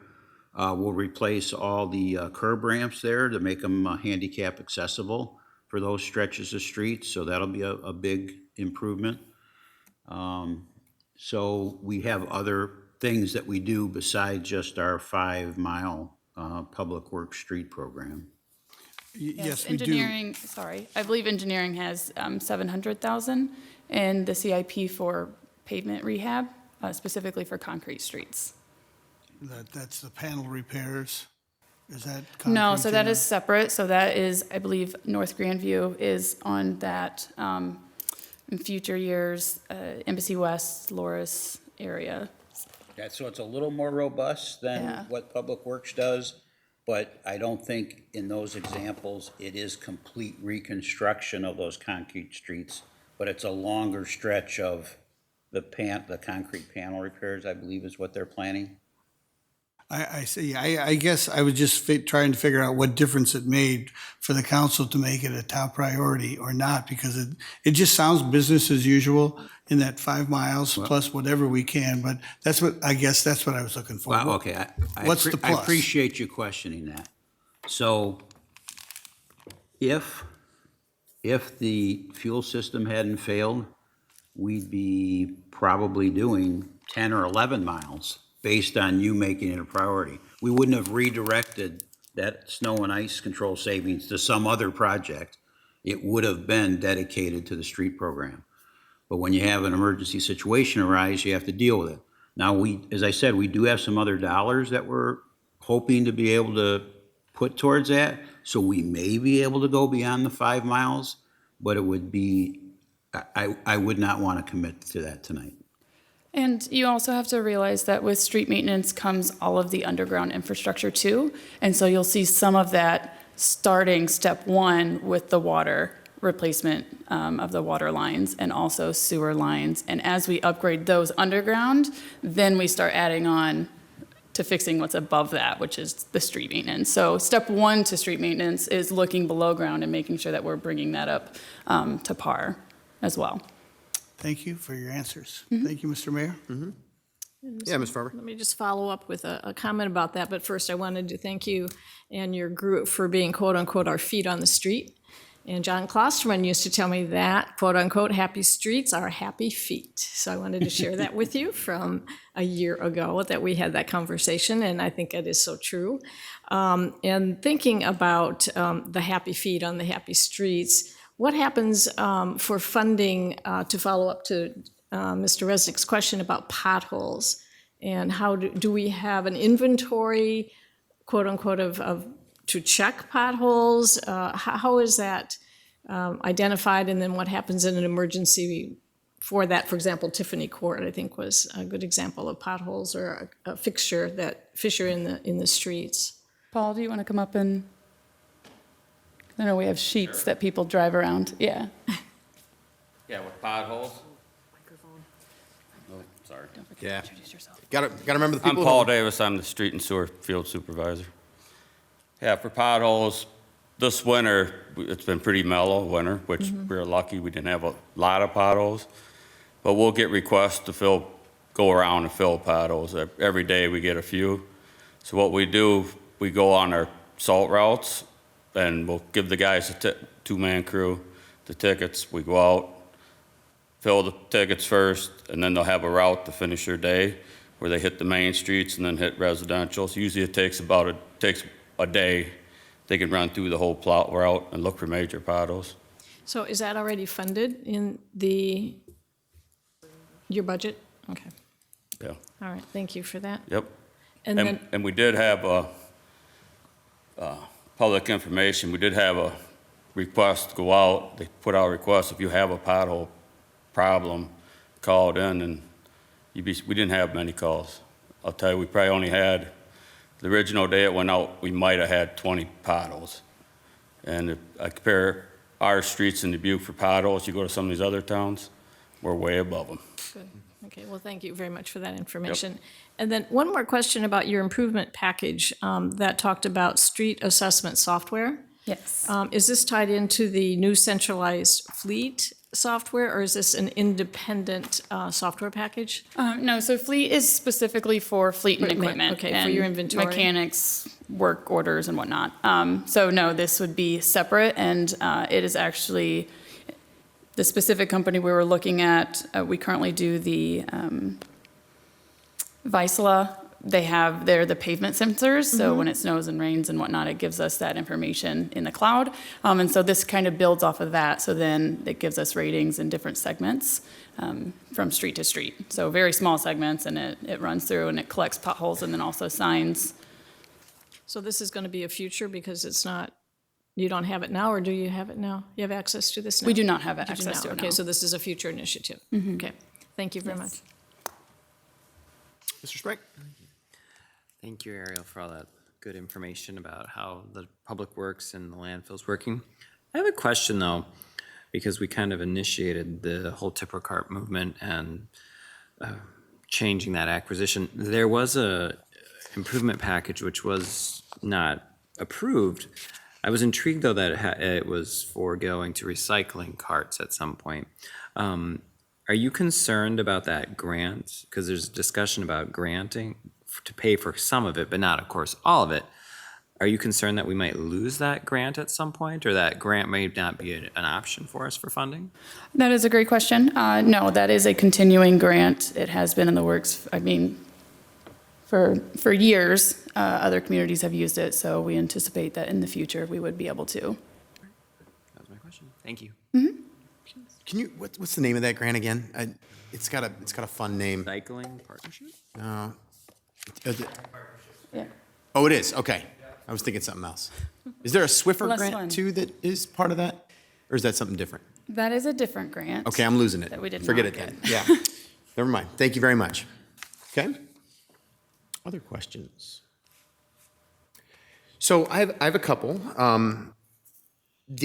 So the concrete streets question really is more of an engineering discussion, right? If we're talking patching of concrete streets, that's Public Works. If we're talking real rehab in length of concrete streets, that's when Gus gets up here. That we'll grill him about that. Okay, great. Perfect. Sure. That's the correct answer? Yep. Partially. Yeah, and I was kidding when I said grill, by the way, but go ahead. That's all right. Yeah. Gus would love to pave the whole town. Really would. So it's really a money discussion. Sure. You know, if you get engineering up here and you grill him about why aren't we doing more concrete streets, he's going to say, "Give me more money. I'll do all you want." Yeah. So that's really what it comes down to. Okay, so then I'll start the conversation tonight because I've heard this more and more because I think this is an important conversation. And I know we have North Grandview on here, but one of the comments that I start to get more often, you know, this is the fun stuff like when you go to the grocery store, you know, and people just run into you and start asking you about things. It's usually about streets, and I think it's one of the reasons that we kind of talked about the streets as a priority. But I'm starting to hear about some of the concrete that's breaking down in some rough places. Embassy West is a great example. North Grandview is another great example. It's the kind of stuff that like scares you when you hit it and you're driving down. And I know we're trying, but and I'm even noticing on Grandview, like on South Grandview, you know, on the flat parts too, you know, the concrete is harder to maintain over time. The overlay, we can put it on a schedule and we can do those 5 miles every single year. And it generally keeps your neighborhood streets a little more smooth. That's fairly accurate statement, right? Yes. More or less. But the concrete's difficult and it is really expensive. I mean, long term, what are the options in front of us for things like that? I mean, what do we have to think about as a city to be able to deal with some of the places that are more problematic like that, like the neighborhoods that are, you know, fully concrete streets? Is that something that Public Works can begin to address, or is it really more of an engineering question? I totally understand that it's a money question, but I thought it would be a conversation to at least begin. That would be more of an engineering question. So in order to do the overlay program, we are only allowed to go down 2 inches. So we can't take out full concrete and getting someone who's willing to mill off concrete for an overlay is good luck because it's very, very hard on their machines. Yeah, that's a helpful answer. Yeah, it really is. And otherwise, Mike, I'm looking at your face. It's a money question, isn't it? I mean, it really is just, it's just really expensive to deal with. Well, you know, one of our residents tonight that got up and spoke, who happened to be the former county engineer in Jackson County, said it very well. The road use tax fund revenues just aren't going up. Yeah. And we don't get enough to come close to satisfying our needs. So, you know, we do have the local option sales tax where I believe it's 30% goes to street programs. So we do have some other source of dollars that we allocate to do those things, but it's also nowhere near enough. You got to think about it. We have over 300 center line miles of streets. So when you start adding the lanes and the parking lanes and everything, you're probably talking 1,000 miles of streets that, and nice enough that some, you know, we can do 5 to 10 miles a year with our programs. Mm-hmm. And then we're able to once in a while reconstruct a major street for $2 or $3 or $4 million. Remember, we did Chavanel Road 3 years ago. I think it was like $3.5 million, but not that long of a stretch of Chavanel Road. It was $3.5 million. It's just so outrageously expensive. And I know everybody was well-intentioned at one point in time, and it was concrete streets or nothing. That's the only way to go is concrete streets. That's not the only way to go, and it's not always the best way to go. And Unfortunately, at least one of the projects, the Grandview one is the perfect example. I think we did that about 20, 25 years ago, and it's already failing. It should last 40 years. So, is it soil conditions? We do have crazy soil conditions here in Dubuque. We have some places where 40, 50 years ago, they put in a water line, and you could go look at that water line today, and it's pristine. You go to other places in our community, and they put a water line in 30 years ago, and we already have to replace it because it's completely corroded and eaten out from the outside in because of the soil conditions. So, we live in this fabulously beautiful place with the rock bluffs and all that kind of stuff, but it creates all these different challenges that other people don't have. Yeah. And they're not always easily defined, like the Grandview concrete deterioration thing. So I don't have a great answer right now. I actually think that was a great answer. I think it's a really helpful thing for people to recognize. I think it's easy for residents to feel ignored in their neighborhood if their street is breaking down and we don't seem to be doing anything about it. But there are reasons why. It's not that we aren't seeing it. It's not that we are ignoring a whole neighborhood. It's that there are reasons why we are not able to address that as much as we would like. And some of it is the original decision to put the street in the first place for various different reasons. I don't want to blame anybody for what they did because, it just is the way things go. But it's a serious challenge. It's huge. And I think I'll probably continue that conversation when engineering comes around because I'm hearing about it more and more. But the answers you gave, I think, are really helpful. There are reasons for these things happening. And we're trying with what we have. And once again, I'm going to jump in and say that the state legislature isn't helping in this particular case. They're not giving us other sources of funds if they're going to take away the ability to use some of these sources in the way we can. Not that we want to just, again, make our property taxes really high or make our fees so ridiculously high. We don't want to do that. But we also need to be able to have other sources of funding to be able to do things for specific purposes. The Road Use Tax Fund is a perfect example of that. And we're not getting enough help to do that. And our federal government's stepping in and doing some things with some great grant money, but it's not specific enough sometimes to deal with some of these challenges. So, yeah, go ahead, Mike. I would like to add one thing, and I know Ariel has said it many times, but it bears repeating. We have Paul Davis and his crews that do the 5 to 10 miles of streets a year. That is a fabulous program. And then when we go into neighborhoods and do their streets with that program, they're extremely satisfied. We replace the handicap curbs, they fix all the sewer caps and the water, it ends up being a great project. But at the same time, his hands are tied. Yeah. So there's state law that restricts how much we can do in that method. And, I'm sure at some point the general contractors of Iowa or something lobbied to get this law passed, but it restricts how many linear feet I think you can do in a row and things like that. So You do 500 feet of concrete streets, that's about 5 houses. 500 feet of concrete with the overlay. So 500 feet of concrete streets with the overlay. So it's not just only a money problem, those things, but it's also a state law problem. Wow. All right. So thank you very much. This is actually really helpful. I think this is a helpful discussion to be able to have. I'm going to have a better shopping experience at the grocery store from now on as I'm able to answer these questions more effectively. So thank you. Last question for this is the question that was brought up about fines and fees. We have been talking about equitable fine and fee reform for quite a while. We have ratcheted up pretty significantly, actually, the ability for people to get a reduction in their fees for lots of different things, but across the board for utilities with the program that is income qualified. So if you're below a certain income, you're able to get a discount on your utilities. So that's great. But the question of raising fees to pad the general fund, I'd appreciate you speaking to that because that's not my impression of the budget that we're looking at here. Yeah, and I'd be pleased to speak to that. And I'm glad the question comes up because it's really an important question.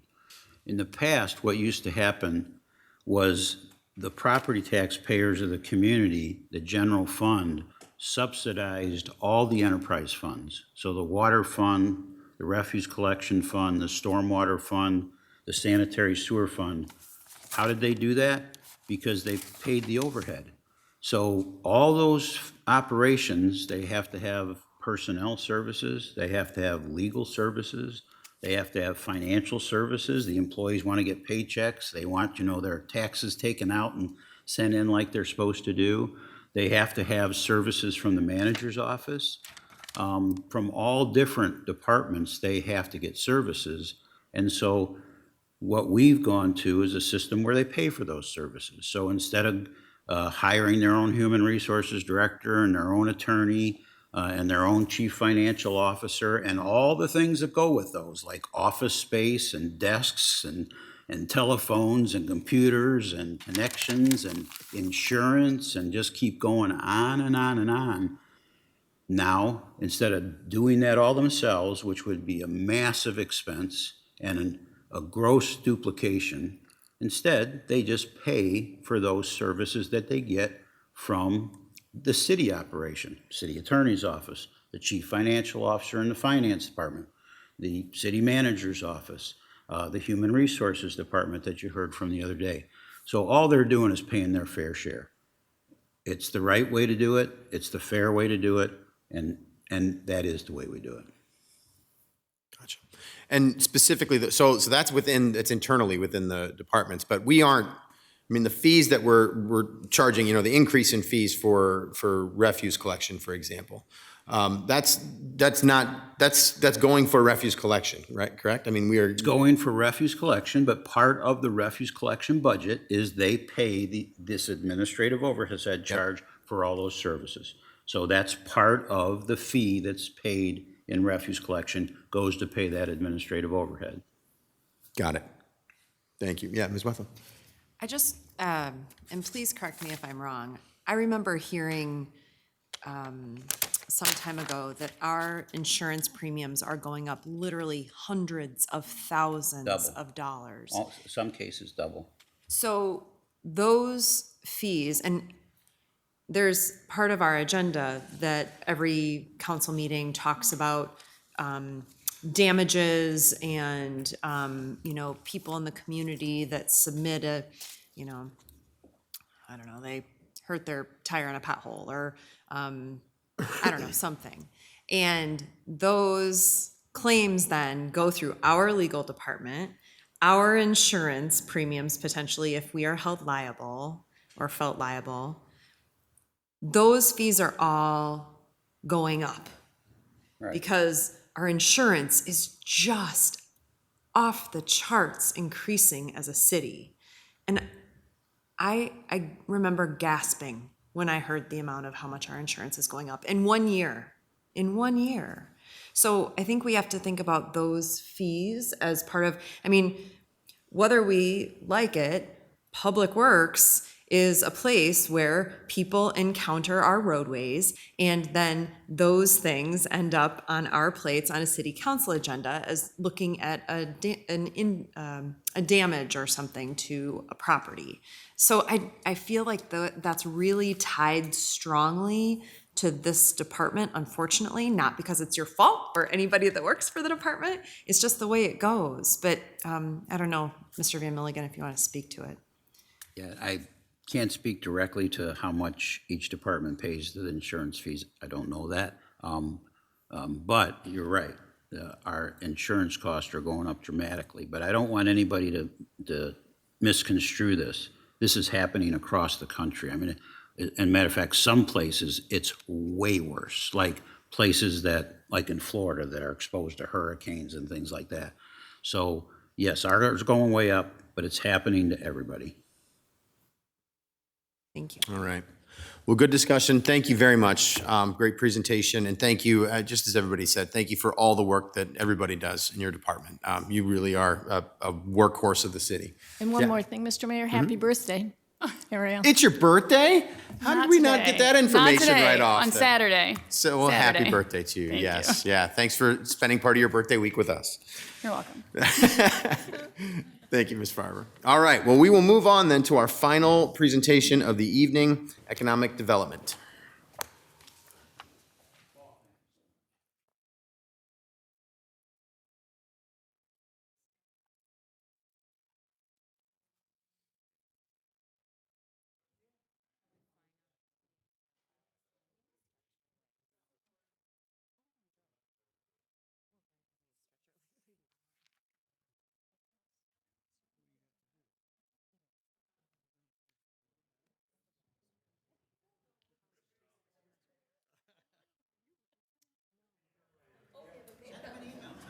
Okay, we're getting set up here. So with our final 15 minutes, Jill, go for it. No, I'm just kidding. We're ready. We're ready to hear the presentation. All right. I'll use the microphone this time and not the light, right? Yes. Jill Connors, Economic Development Director. Thanks for sticking it out. I don't know if I should feel badly about everybody leaving, but Oh, no, that's that I time of the think night. it'll be okay. Yeah, no. Clark is still here, so, you know, Yeah. he's ready to go. All right. Thanks for joining. Here's our presentation from Economic Development. Here you'll see our mission. It's our mission to deliver programming to ensure the economic and social health of the community by partnering with private and nonprofit organizations to achieve our goals. And our current programming focuses on equitable job opportunities, cultivation of a lively arts and culture scene, and we'll hear from Bonnie Sperling in a little bit about arts and culture, creation of housing options to attract and retain residents, and expansion of the tax base by leveraging private investment, and you'll see that's quite hefty. Here are the 6 humans that work in the Economic Development Department. There's myself. We have the Assistant Director, Ian Hatch. We have Arts and Cultural Affairs Manager Bonnie Sperling, who is with us here tonight. Our part-time confidential account clerk, Cindy Kramer. We have an intern, Michael Williams, and we work with an AmeriCorps member, Caitlin Short. And here's a quick little glance at the group. Our goals are to attract and retain businesses and small business support. We want to make sure we're focusing on workforce development to support those businesses we're attracting and retaining. Childcare access has been a huge focus of ours for several years. Housing creation, a connected community, and that is through broadband, and then our quality of life through arts and culture. Our net property tax support is about $1.4 million, which is about $21 per household. And for 6 humans, that's $3.50 per person per household. So I think you're getting a good deal.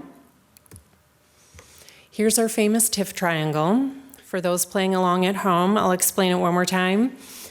If you look at the bottom blue section there, that's the normal tax base, the ongoing amount of taxes that come in per property if we make no changes. If a developer comes in to improve a building or to build a building, what happens is the taxes start to go up, which is what we can see in the yellow triangle. And our Urban Renewal Authority gives us the opportunity to collect that yellow section and use that to incentivize the developers of these projects. So that's provided to them typically for 10 years. Recently, the council approved doing 15 years of TIF support for downtown housing creation projects. And then once you get to the end of that 10 or 15-year period, you can see that we've got a much larger slice of pie here for all of the taxing bodies to start to split. So they're not, as we go along with the blue, everybody keeps collecting what they already were. So nobody's losing any money. When we get to the orange, we're all sharing the orange. So as we're patient through those 10 years, then we all benefit for it. And it's an ongoing cycle with all of the different projects that come through our office. And we use that increment there in the yellow to help create and retain jobs, to leverage private investment, which you'll see is quite significant, to develop housing and rehab our downtown buildings and eliminate slum and blight, and also to pay for public improvements. Over the past 30 years, there have been 110 TIF projects that have had development agreements with our department. There's been about $114 million in public investment, so from the city, but that has leveraged almost $1 billion in private investment. And that dollar is leveraging then $8.50 of private investment. So again, a pretty good ratio. And we've created and or retained about 10,000 jobs through those agreements. In calendar year 23, we entered into 10 development agreements and 2 grant agreements. We've incentivized about $149 million in private investment and created or retained 67 jobs and created nearly 500 new apartments. You've seen this slide in probably more than one of our presentations here. And creating an equitable community of choice is important from an economic development standpoint because so many of the pieces of equity point to the determinants of poverty. And so some of the work that we do address economic insecurity or lack of transportation or childcare access. And so those are some of what how we decide what to focus on. The equity focus areas for us right now, affordable housing, that's huge. You heard from Alexis and her team tonight. Childcare access, you could see a picture from last week out on Chavanel at the new center. That was pretty cool to see. And you'll be getting a more full presentation and information on the childcare issue, all of the work that's been happening with local partners. And in fact, the National League of Cities is really interested in hearing our story so they can share it with other communities of all the progress we've made, kind of thanks to getting a start with some of their programs. We also focus on the Opportunity Dubuque program, which provides education through NICC. We've worked on transportation, fiber to homes and businesses, targeted small business support, and equitable access to arts and culture. I mentioned the National League of Cities. What's not listed here is prior to 2022, we participated in a Cities of Opportunity program, which is where we focused on the child care issue. But the past 2 years has been more related to small businesses and entrepreneurs. Last year, we partnered with the National League of Cities and with the Innovation Lab here in Dubuque to put together a hub and spoke model. And that's to help small businesses find local resources, either free or low cost local resources. And this year's focus is on our Hispanic-owned businesses. Here are just a few quotes. I'm not going to read the whole thing because you know how to read. We had 8 participants in our small business grant program this year, and they had a really good experience. They go through 8 weeks of sessions with the Fountain of Youth, who administers the grant, and then they're eligible for up to $5,000 in grant funding to pay for eligible expenses. And that funding comes from Mary Bridget's money, the CDBG funds. So it's directed at low to mod income residents. And when you look at these 8 participants, all of them fell below 50% area median income, and several of them fell below 30% area median income for this past year's participants. So we're really glad that we can help some of those entrepreneurs. We focus on certain areas of in town. A lot of it is in the downtown, Central Avenue, Millrick District, the North and Southport, and Kerper Boulevard. There's been a lot of momentum coming for Chaplain Schmidt Island. We participate in weekly meetings with the DRA and their hired consultant to work on the planning for that area of town. And we also focus on the Industrial Center and the Tech Park. Here's some information provided to us from Dubuque Main Street. You can see the amount of improvements, the downtown investment that has happened since 1985, so the past 40 years, related to new construction, building rehabs, real estate sales, and public improvements, and we've hit the $1 billion mark. And that was one of Main Street's goals for this year, was to hit that mark. So we're real proud of that. Ms. Rossell and I sit on that board of directors, so we get to see that in real time, get those numbers. And 91% of that improvement has happened just in the past 25 years. Dubuque Initiatives is another one of our partners that we work with. They're a nonprofit economic development board, which focuses on mostly the downtown area, undertaking projects. And so I've listed some here, and on the next slide, at the beginning of the pandemic, they very quickly mobilized to get some grant funds out to small businesses before PPP loans were available. There was no federal funding yet. They acted very quickly, got $10,000 loans out to businesses, and the final loans are being repaid this spring, and there's been great success with that. Central Avenue is another area of town where Dubuque Initiatives is focusing. They've been assisting in the redevelopment of buildings along the corridor, and most recently have committed $48,000 to a marketing effort in that area. And you can see here a very nice before and after situation. We wouldn't want to live in the before, so it's great that we've got developers here in town and partners like Dubuque Initiatives to take on this challenge. Dubuque Initiatives also has partnered with the city, the county, the school district, Dubuque Community Y, and Greater Dubuque Development Corporation on childcare issues.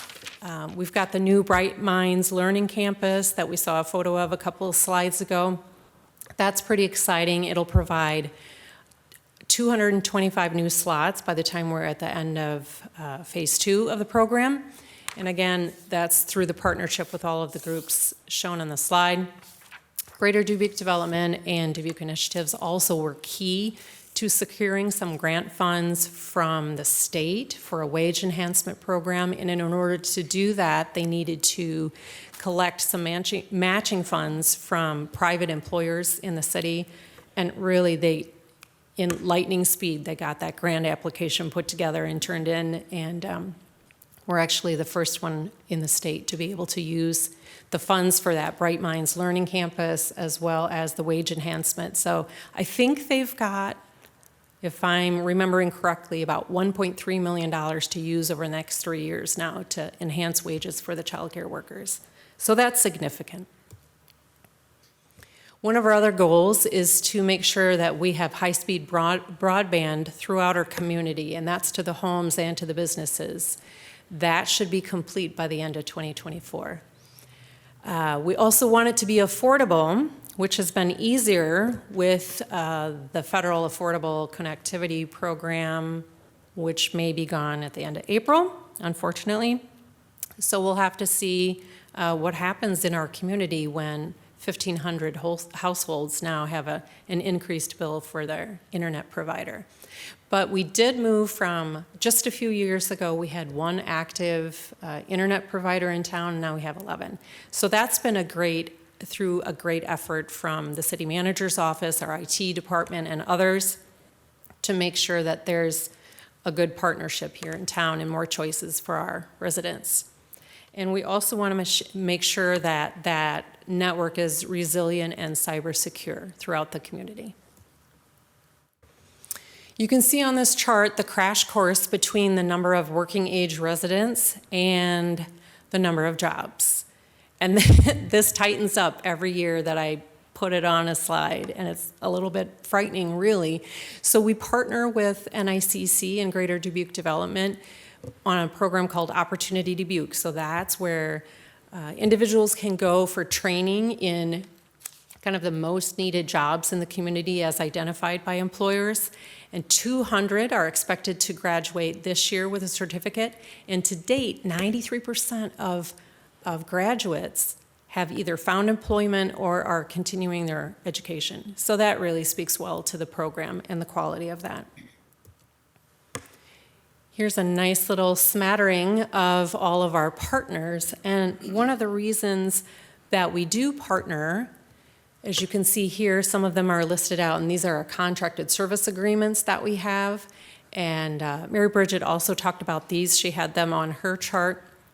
And we partner with these organizations because they provide service that we want as a city. As a city, we want to see the services provided, but it's not something that we are able to do in-house. So we partner with the content experts at these other organizations. You'll see that no increases have been requested this year. The one outlier you'll see is Travel Dubuque, but their funds are based on real dollars that come in through hotel motel tax. So that's simply based on a formula. And now, Bonnie Sperling.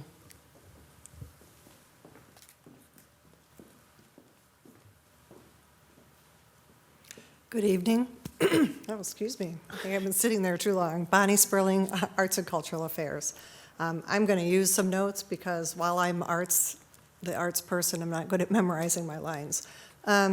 We started off, I started last July, and with the Arts and Culture Master Plan, I just did some reviewing because we were in year 7 of 10 years, and I just kind of needed to know where we were and what we need to do to finish up the work of the plan. In the grant programs, I worked with the grant committee of the Arts and Cultural Affairs Advisory Commission to really review the current grants that we have. We used a survey as a data collection tool to get public opinion, to make sure that we were serving the needs of the community as well as being responsible to the terms of the grant. We held a successful Art on the River last fall. As you can see from the picture there, it was well received by people of all ages. We will be soon presenting the 2024-25 Art on the River. We had 52 submissions, which is 20 more than last year. They came from 11 different states and even one from New Delhi, so that was pretty exciting. In January, we thought we were going to have enough snow for the snow sculpting. And then in February, it got super warm and balmy and decided we weren't having snow sculpting. It's still possible because it's March, but we decided to move forward and go ahead and choose a winner just based on the drawings. So they'll go on to the national competition. And there are other grant-funded initiatives that I'm going to talk about. I don't want to give them away right away. Some of the highlights for 2023. We were able to sub-grant $500,000 in grant funds received from the NEA. This was instrumental in assisting our organizations and creatives in recovering and rebuilding after the COVID pandemic, which was very hard on the arts. As Jill talked about, we have a teen creative engagement specialist through the AmeriCorps. Caitlin's been working very hard to connect with teens through art projects at the MFC. The Art en Route bus murals are now complete, finally. If you don't happen to go by a bus stop anytime during your day, you will be able to see them because we're putting them on the windows of the Jewel buses, and you'll be able to see them driving by in about 2 weeks, which is actually pretty exciting. We have sold 1 Art on the River sculpture to date, which means there are 10 more available if anyone's interested. Mike Williams is our intern extraordinaire and has done another incredible job in increasing our social media presence. Mike also did an amazing job collecting data during the Arts and Economic Prosperity Study. Study 6. It was conducted in 2021. This study measures the economic and social impact of nonprofit arts and culture organizations on their audiences. Now, there's a lot of numbers on that screen, and I know you've looked at a lot of charts and a lot of numbers tonight. But the most important one, if you look on the top right there, under total expenditures, is $70.4 million that arts and culture was responsible for bringing in economic prosperity to the city of Dubuque. $70.4 million. I just want you to remember that. Just let it sink in. It's also, arts and culture also employs about 1,500 people in the city of Dubuque, which is also very impressive. It just shows that even though art struggled during the pandemic, the community was just ready to embrace the arts and support them as we move forward. And just a side note, Dubuque did participate in the AEP 4 study, which was in 2011, where economic impact of the arts was $47.2 million. The Arts and Culture Master Plan, which you're well aware of, adopted in 2016 with community input, came up with 76 recommendations to guide our work. The 5 working groups listed on the right have not exactly been together for a while. However, I'm hoping to reinvigorate the working groups to move the work forward of the master plan. I would like to draw attention to the Branding and Communications group, who developed a branding strategy and a comprehensive communications campaign to increase awareness and diversify engagement in the arts and culture offerings across the city of Dubuque. The work was revived last fall, resulted in the implementation of a branding strategy as well as an interactive website called All Together Dubuque. This is what the website looks like when you log on to alltogetherdubuque.com.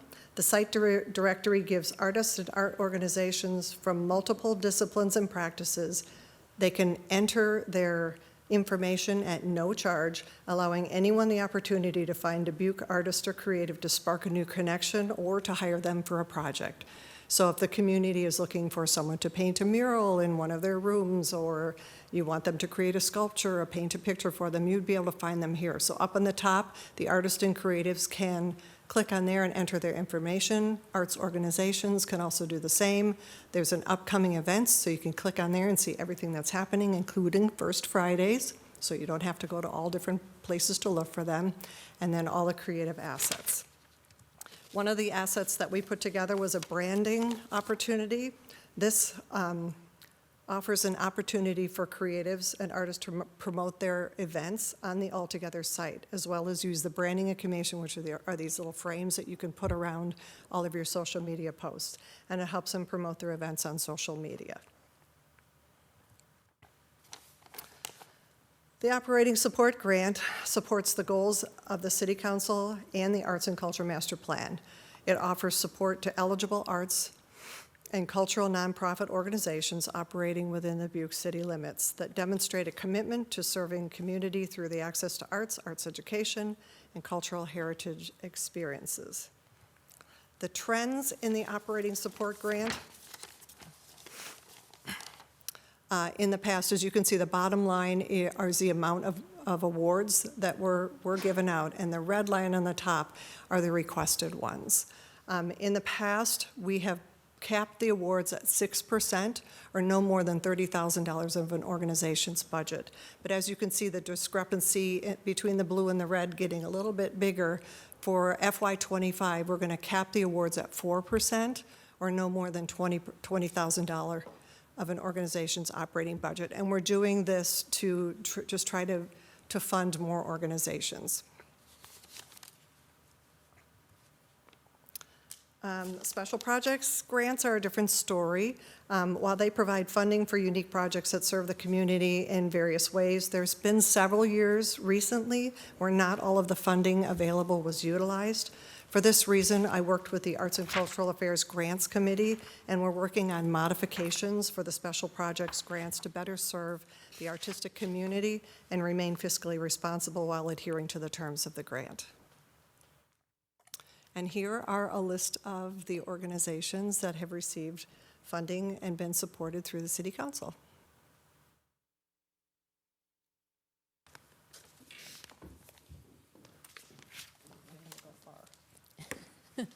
All right, now we're back to capital improvement projects. We've got a Greater Downtown Housing Creation Grant Program that's $10,000 per door of residential units that are created. We are currently fully subscribed, and that happens every year. So we continue to ask for $500,000 each year of the 5-year CIP budget at this time.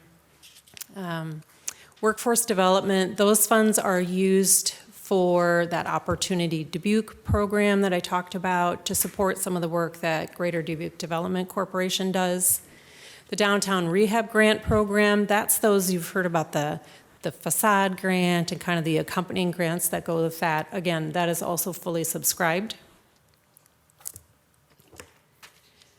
The green space, I don't know if we're calling it the green space anymore, but the commons space in the Millwork District that's being contemplated in the master plan update, we've got $300,000 plugged in there to try to get a start on what needs to happen there, but that really will take a partnership with the private sector to make it into something fabulous. That can't all be on the city.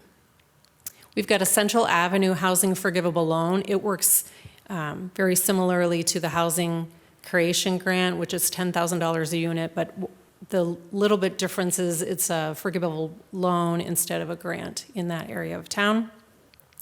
We've got that low-income small business grant that I mentioned earlier. It's funded with CDBG funds, so that's where that $50,000 would come from. And then $12,000 for administrative costs to Fountain of Youth to administer that grant. And now we're on to the performance measures. Well, we think we've been doing great. Look at that. Private sector investments, we're happy with that level, with increasing in overall property values in the TIF districts, and that's from all the development that's happening.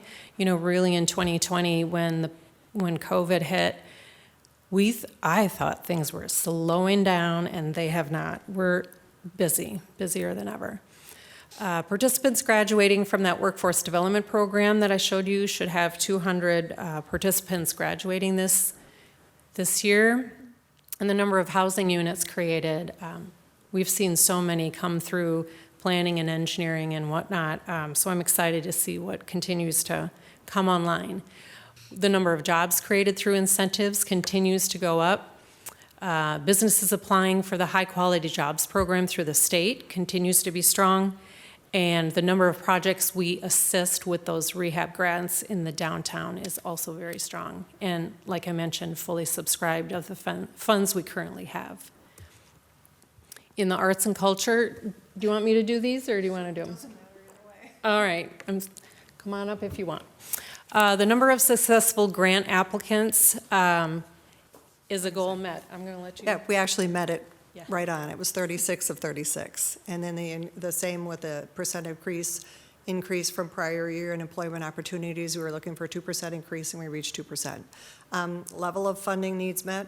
You saw the chart. So feel free to help out anywhere you can there. And the amount of private other pledged funds, we were just shy of $3,000 and our goal was $180,000. So, I mean, we were so close, but we didn't quite get there. Ta-da. That's it. Well, perfect. Well, thank you so much, Jill and Bonnie, for the presentation here. So we are in a public hearing to consider the economic development budget for fiscal year 25. Do we have any public input for this one? Seeing no one here, anyone virtually? No one virtually. Thank you, Adrian. All right, back then to us. Yeah, Mike. Yeah, thank you, Mr. Mayor. So tax increment financing. So between now and April 11th, I'll be visiting with Jennifer Larson to talk about our revenues in our districts. And so there might be some modifications in the final budget that you consider on the 11th related to anything that is funded from a TIF district, because when we put together our projections, what we use is the property tax levies that the taxing bodies have in place. And subsequent to that, the school district board met and fairly substantially lowered their property tax rate. And so that negatively impacts the revenues in TIF districts. So we'll just have to figure out how much that is. It'll be whatever it'll be. And then we'll have to go in and look at what will we recommend to you that we would modify in the current recommendation from those districts. Is that accurate, Jennifer? Okay. All right. Thank you, Mike. Yeah, Ms. Farber. Yeah, just wanted to, Jill, regarding the fiber to the home and the affordable program, from my NLC information, most recently, it did not get re-upped. So Yeah, there it's is no not- appropriation for this program going forward. Right. And so we will have a delta, a challenge, if you will, for those homes. And, look forward to further conversation as to, how that can be re-upped, if you will. They're looking to move it to a universal fund appropriation at the federal level, but that's not going to happen overnight. And so there will be a gap. And I totally understand that we now have 11 internet providers and that I'm is almost where it should be in terms of the city. But we may want to ask you to start communicating or Mike with Chris to come up with a program. And I'll do my due diligence with the National League of Cities to see what they might be recommending for small municipalities like ours. But I just want to give you a heads up on that. Thank you. Yeah, Ms. Rousseau. Thank you. Jill, you had two slides that I really liked. In particular, you had first the focuses of your department, and then the next slide was how those focus connect to the determinants of poverty. And I guess I never really made such a connection. And it really enhances the value of the work that you do, knowing that it's can be a direct impact on the people in poverty. So thank you for including that in your presentation. Of course. And the other thing that I learned was the altogetherdubuque.com website. I wasn't aware of that, and I'm going to go home and look at that and see who's on there and what fun things there are to do and connect in here in Dubuque. So Yeah, and thank Bonnie's you. been preparing more information for the council. That'll Yeah, be that's great. Presented Thank more you. fully to you. Yeah. Others? Well, sorry. Yeah, Mr. Renzi, go ahead. Sorry. I didn't wave at all. That's all right. There was a delay. But thank you. And so I want to talk about the arts, and it's obviously it's very important to our community. And being in the arts community all my life here, the last 40 years here in Dubuque, I always think about the arts as absolutely reflecting what the city of Dubuque is about. We are, as the arts, accepting of everybody. The vast variety of humanity is all welcomed and accepted in the arts.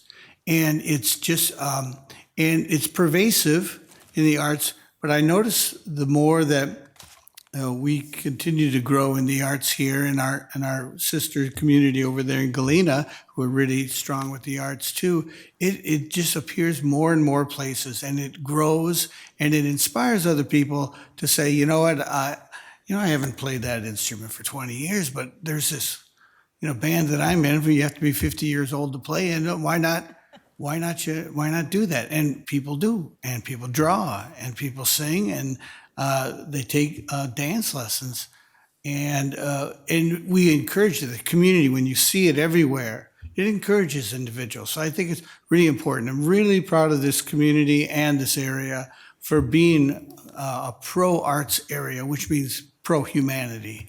And so thank you for your work with this, and it's inspiring. Thank you. Thank you, Mr. Mayor. Mm-hmm. Well, Jill, I'll start with you. I really appreciated you talking about all the different partnerships, and you spent a lot of time on Dubuque Initiatives tonight, which you do spend a lot of time with Dubuque Initiatives in that particular partnership, because there has been Dubuque Initiatives found itself in a situation right around the time when a lot of people were losing money or at danger of losing money, of having funds to be able to help the community out in a lot of ways, and I think the group has been very, very creative and innovative about how to pull that off. We wanted to attack childcare, figure out how to deal with that problem, and went and did it in a really great way. I think is a model for the rest of the state and potentially even the country. But you've been so central to that. Your office is, and when I say your office, I mean the few of you who are in your office, are really central to that. Yeah, you and Ian primarily in that role. But it is the connection that you have to all these different partners that we work with from an economic development standpoint that gets all this stuff done. And you do an incredible job of it. So thank you very much for the work that you do. do, and you're leading in that role, and I appreciate that very much. I get to see it from my perspective, and I think we all do, because we all serve on different boards together with you in different ways, and we get to see that a lot, and it's a really important role that your office plays. Thank you. It makes it really exciting, really. Yeah. Yeah. Yeah, and it is, and exciting too, to see these things actually come to fruition. Even just the picture of the apartments on Central. I remember taking that tour of, probably it was that building, and seeing that condition, because it had been sitting there since like the 1970s, I think, and nobody had done anything with it. And we're starting to see something on Central happening, and it's one of our goals and priorities. So that's my lone question for you is, I know that we're talking about a timeline for some of the facade stuff that's going on in the front, the things that the city controls, like seating out there, garbage cans, lampposts, those types of things. Where are we at in that timeline, if you could let us know again? Those materials, so the benches, bike racks, tables, chairs, those have all been ordered. We have contracted with a company to store once it arrives and then install all of that. I just had this in an email the other day, but I want to say May 6th. Maybe. It's coming up. So right around the corner, basically. Yeah. That's great. Excellent. Yeah, that's going to make a huge difference. I mean, I'm talking to folks on Central a lot lately, and that's definitely going to make a huge difference for everybody, so that's wonderful. Yeah. So that's all I had for you. Bonnie, I don't think I have any questions for you. I just want to say a few things about your presentation and the work that you're doing. I really appreciate it's nice to come in with fresh eyes, be able to step back and take a closer look at the things that are happening and figure out where can we, make some more impact and what can we do. You made some tough choices to have to adjust the levels of funding that are going to go to organizations, but for the right reasons, to be able to get it to more places, which, I mean, I'm going to piggyback on Mr. Resnick here. I've had one of my favorite events, and this is where I'm going to be done, so don't worry, but one of my favorite events of the year, every single year, is the Julian Dubuque International Film Festival. I mean, it is just so much fun to talk to people from all over the world who are coming here and just falling in love with Dubuque for the first time. And they do. I mean, they fall hard for Dubuque. But I had a really interesting conversation last year with a director from I'm going to just say a large city in Canada. And that large city in Canada is not, in her estimation, doing much for the arts community, but there are a lot of people in the arts community, particularly in film, from that place. And she was here for the night and just couldn't stop talking about how wonderful it is to see a city our size investing so heavily in the arts. The city councils before us, Mr. Resnick, you were a part of this too, but you made some really smart decisions to be able to make this something that was really central to what Dubuque is and who Dubuque is. So I really am thankful that that's the case, because for us, it's just a matter of keeping it going. And the work that you're doing is absolutely essential. And I don't think people think of the arts that way, but for us, it is. So thank you for doing it. And I think things are going really well. So we appreciate it. Mr. Mayor, very quickly, I want to pass out a special commendation to Roy Buell as mayor, who and the arts were he not only supported the arts, but he became, everybody who knows him, he knows that he starts singing out of just, why are you singing? It's kind of like me, but he really loves the arts, and he sees how it mixes with Dubuque, a historic, artistic corner of the world. And so I just wanted to shout out to his work, Yeah, I appreciate which that. preceded me. Yep. Roy, we're still feeling you here if you're listening. I know you are. You're sitting there every night listening to all of our meetings, but you're still making an impact, so we appreciate that. All right, well, thank you very much for this presentation. We have had a great week. We are done with it now. So we are going to go home and come back here on Monday. Thanks a lot to our finance and budget staff who've been here with us the whole time. And everybody have a great weekend. No further business. We will be adjourned.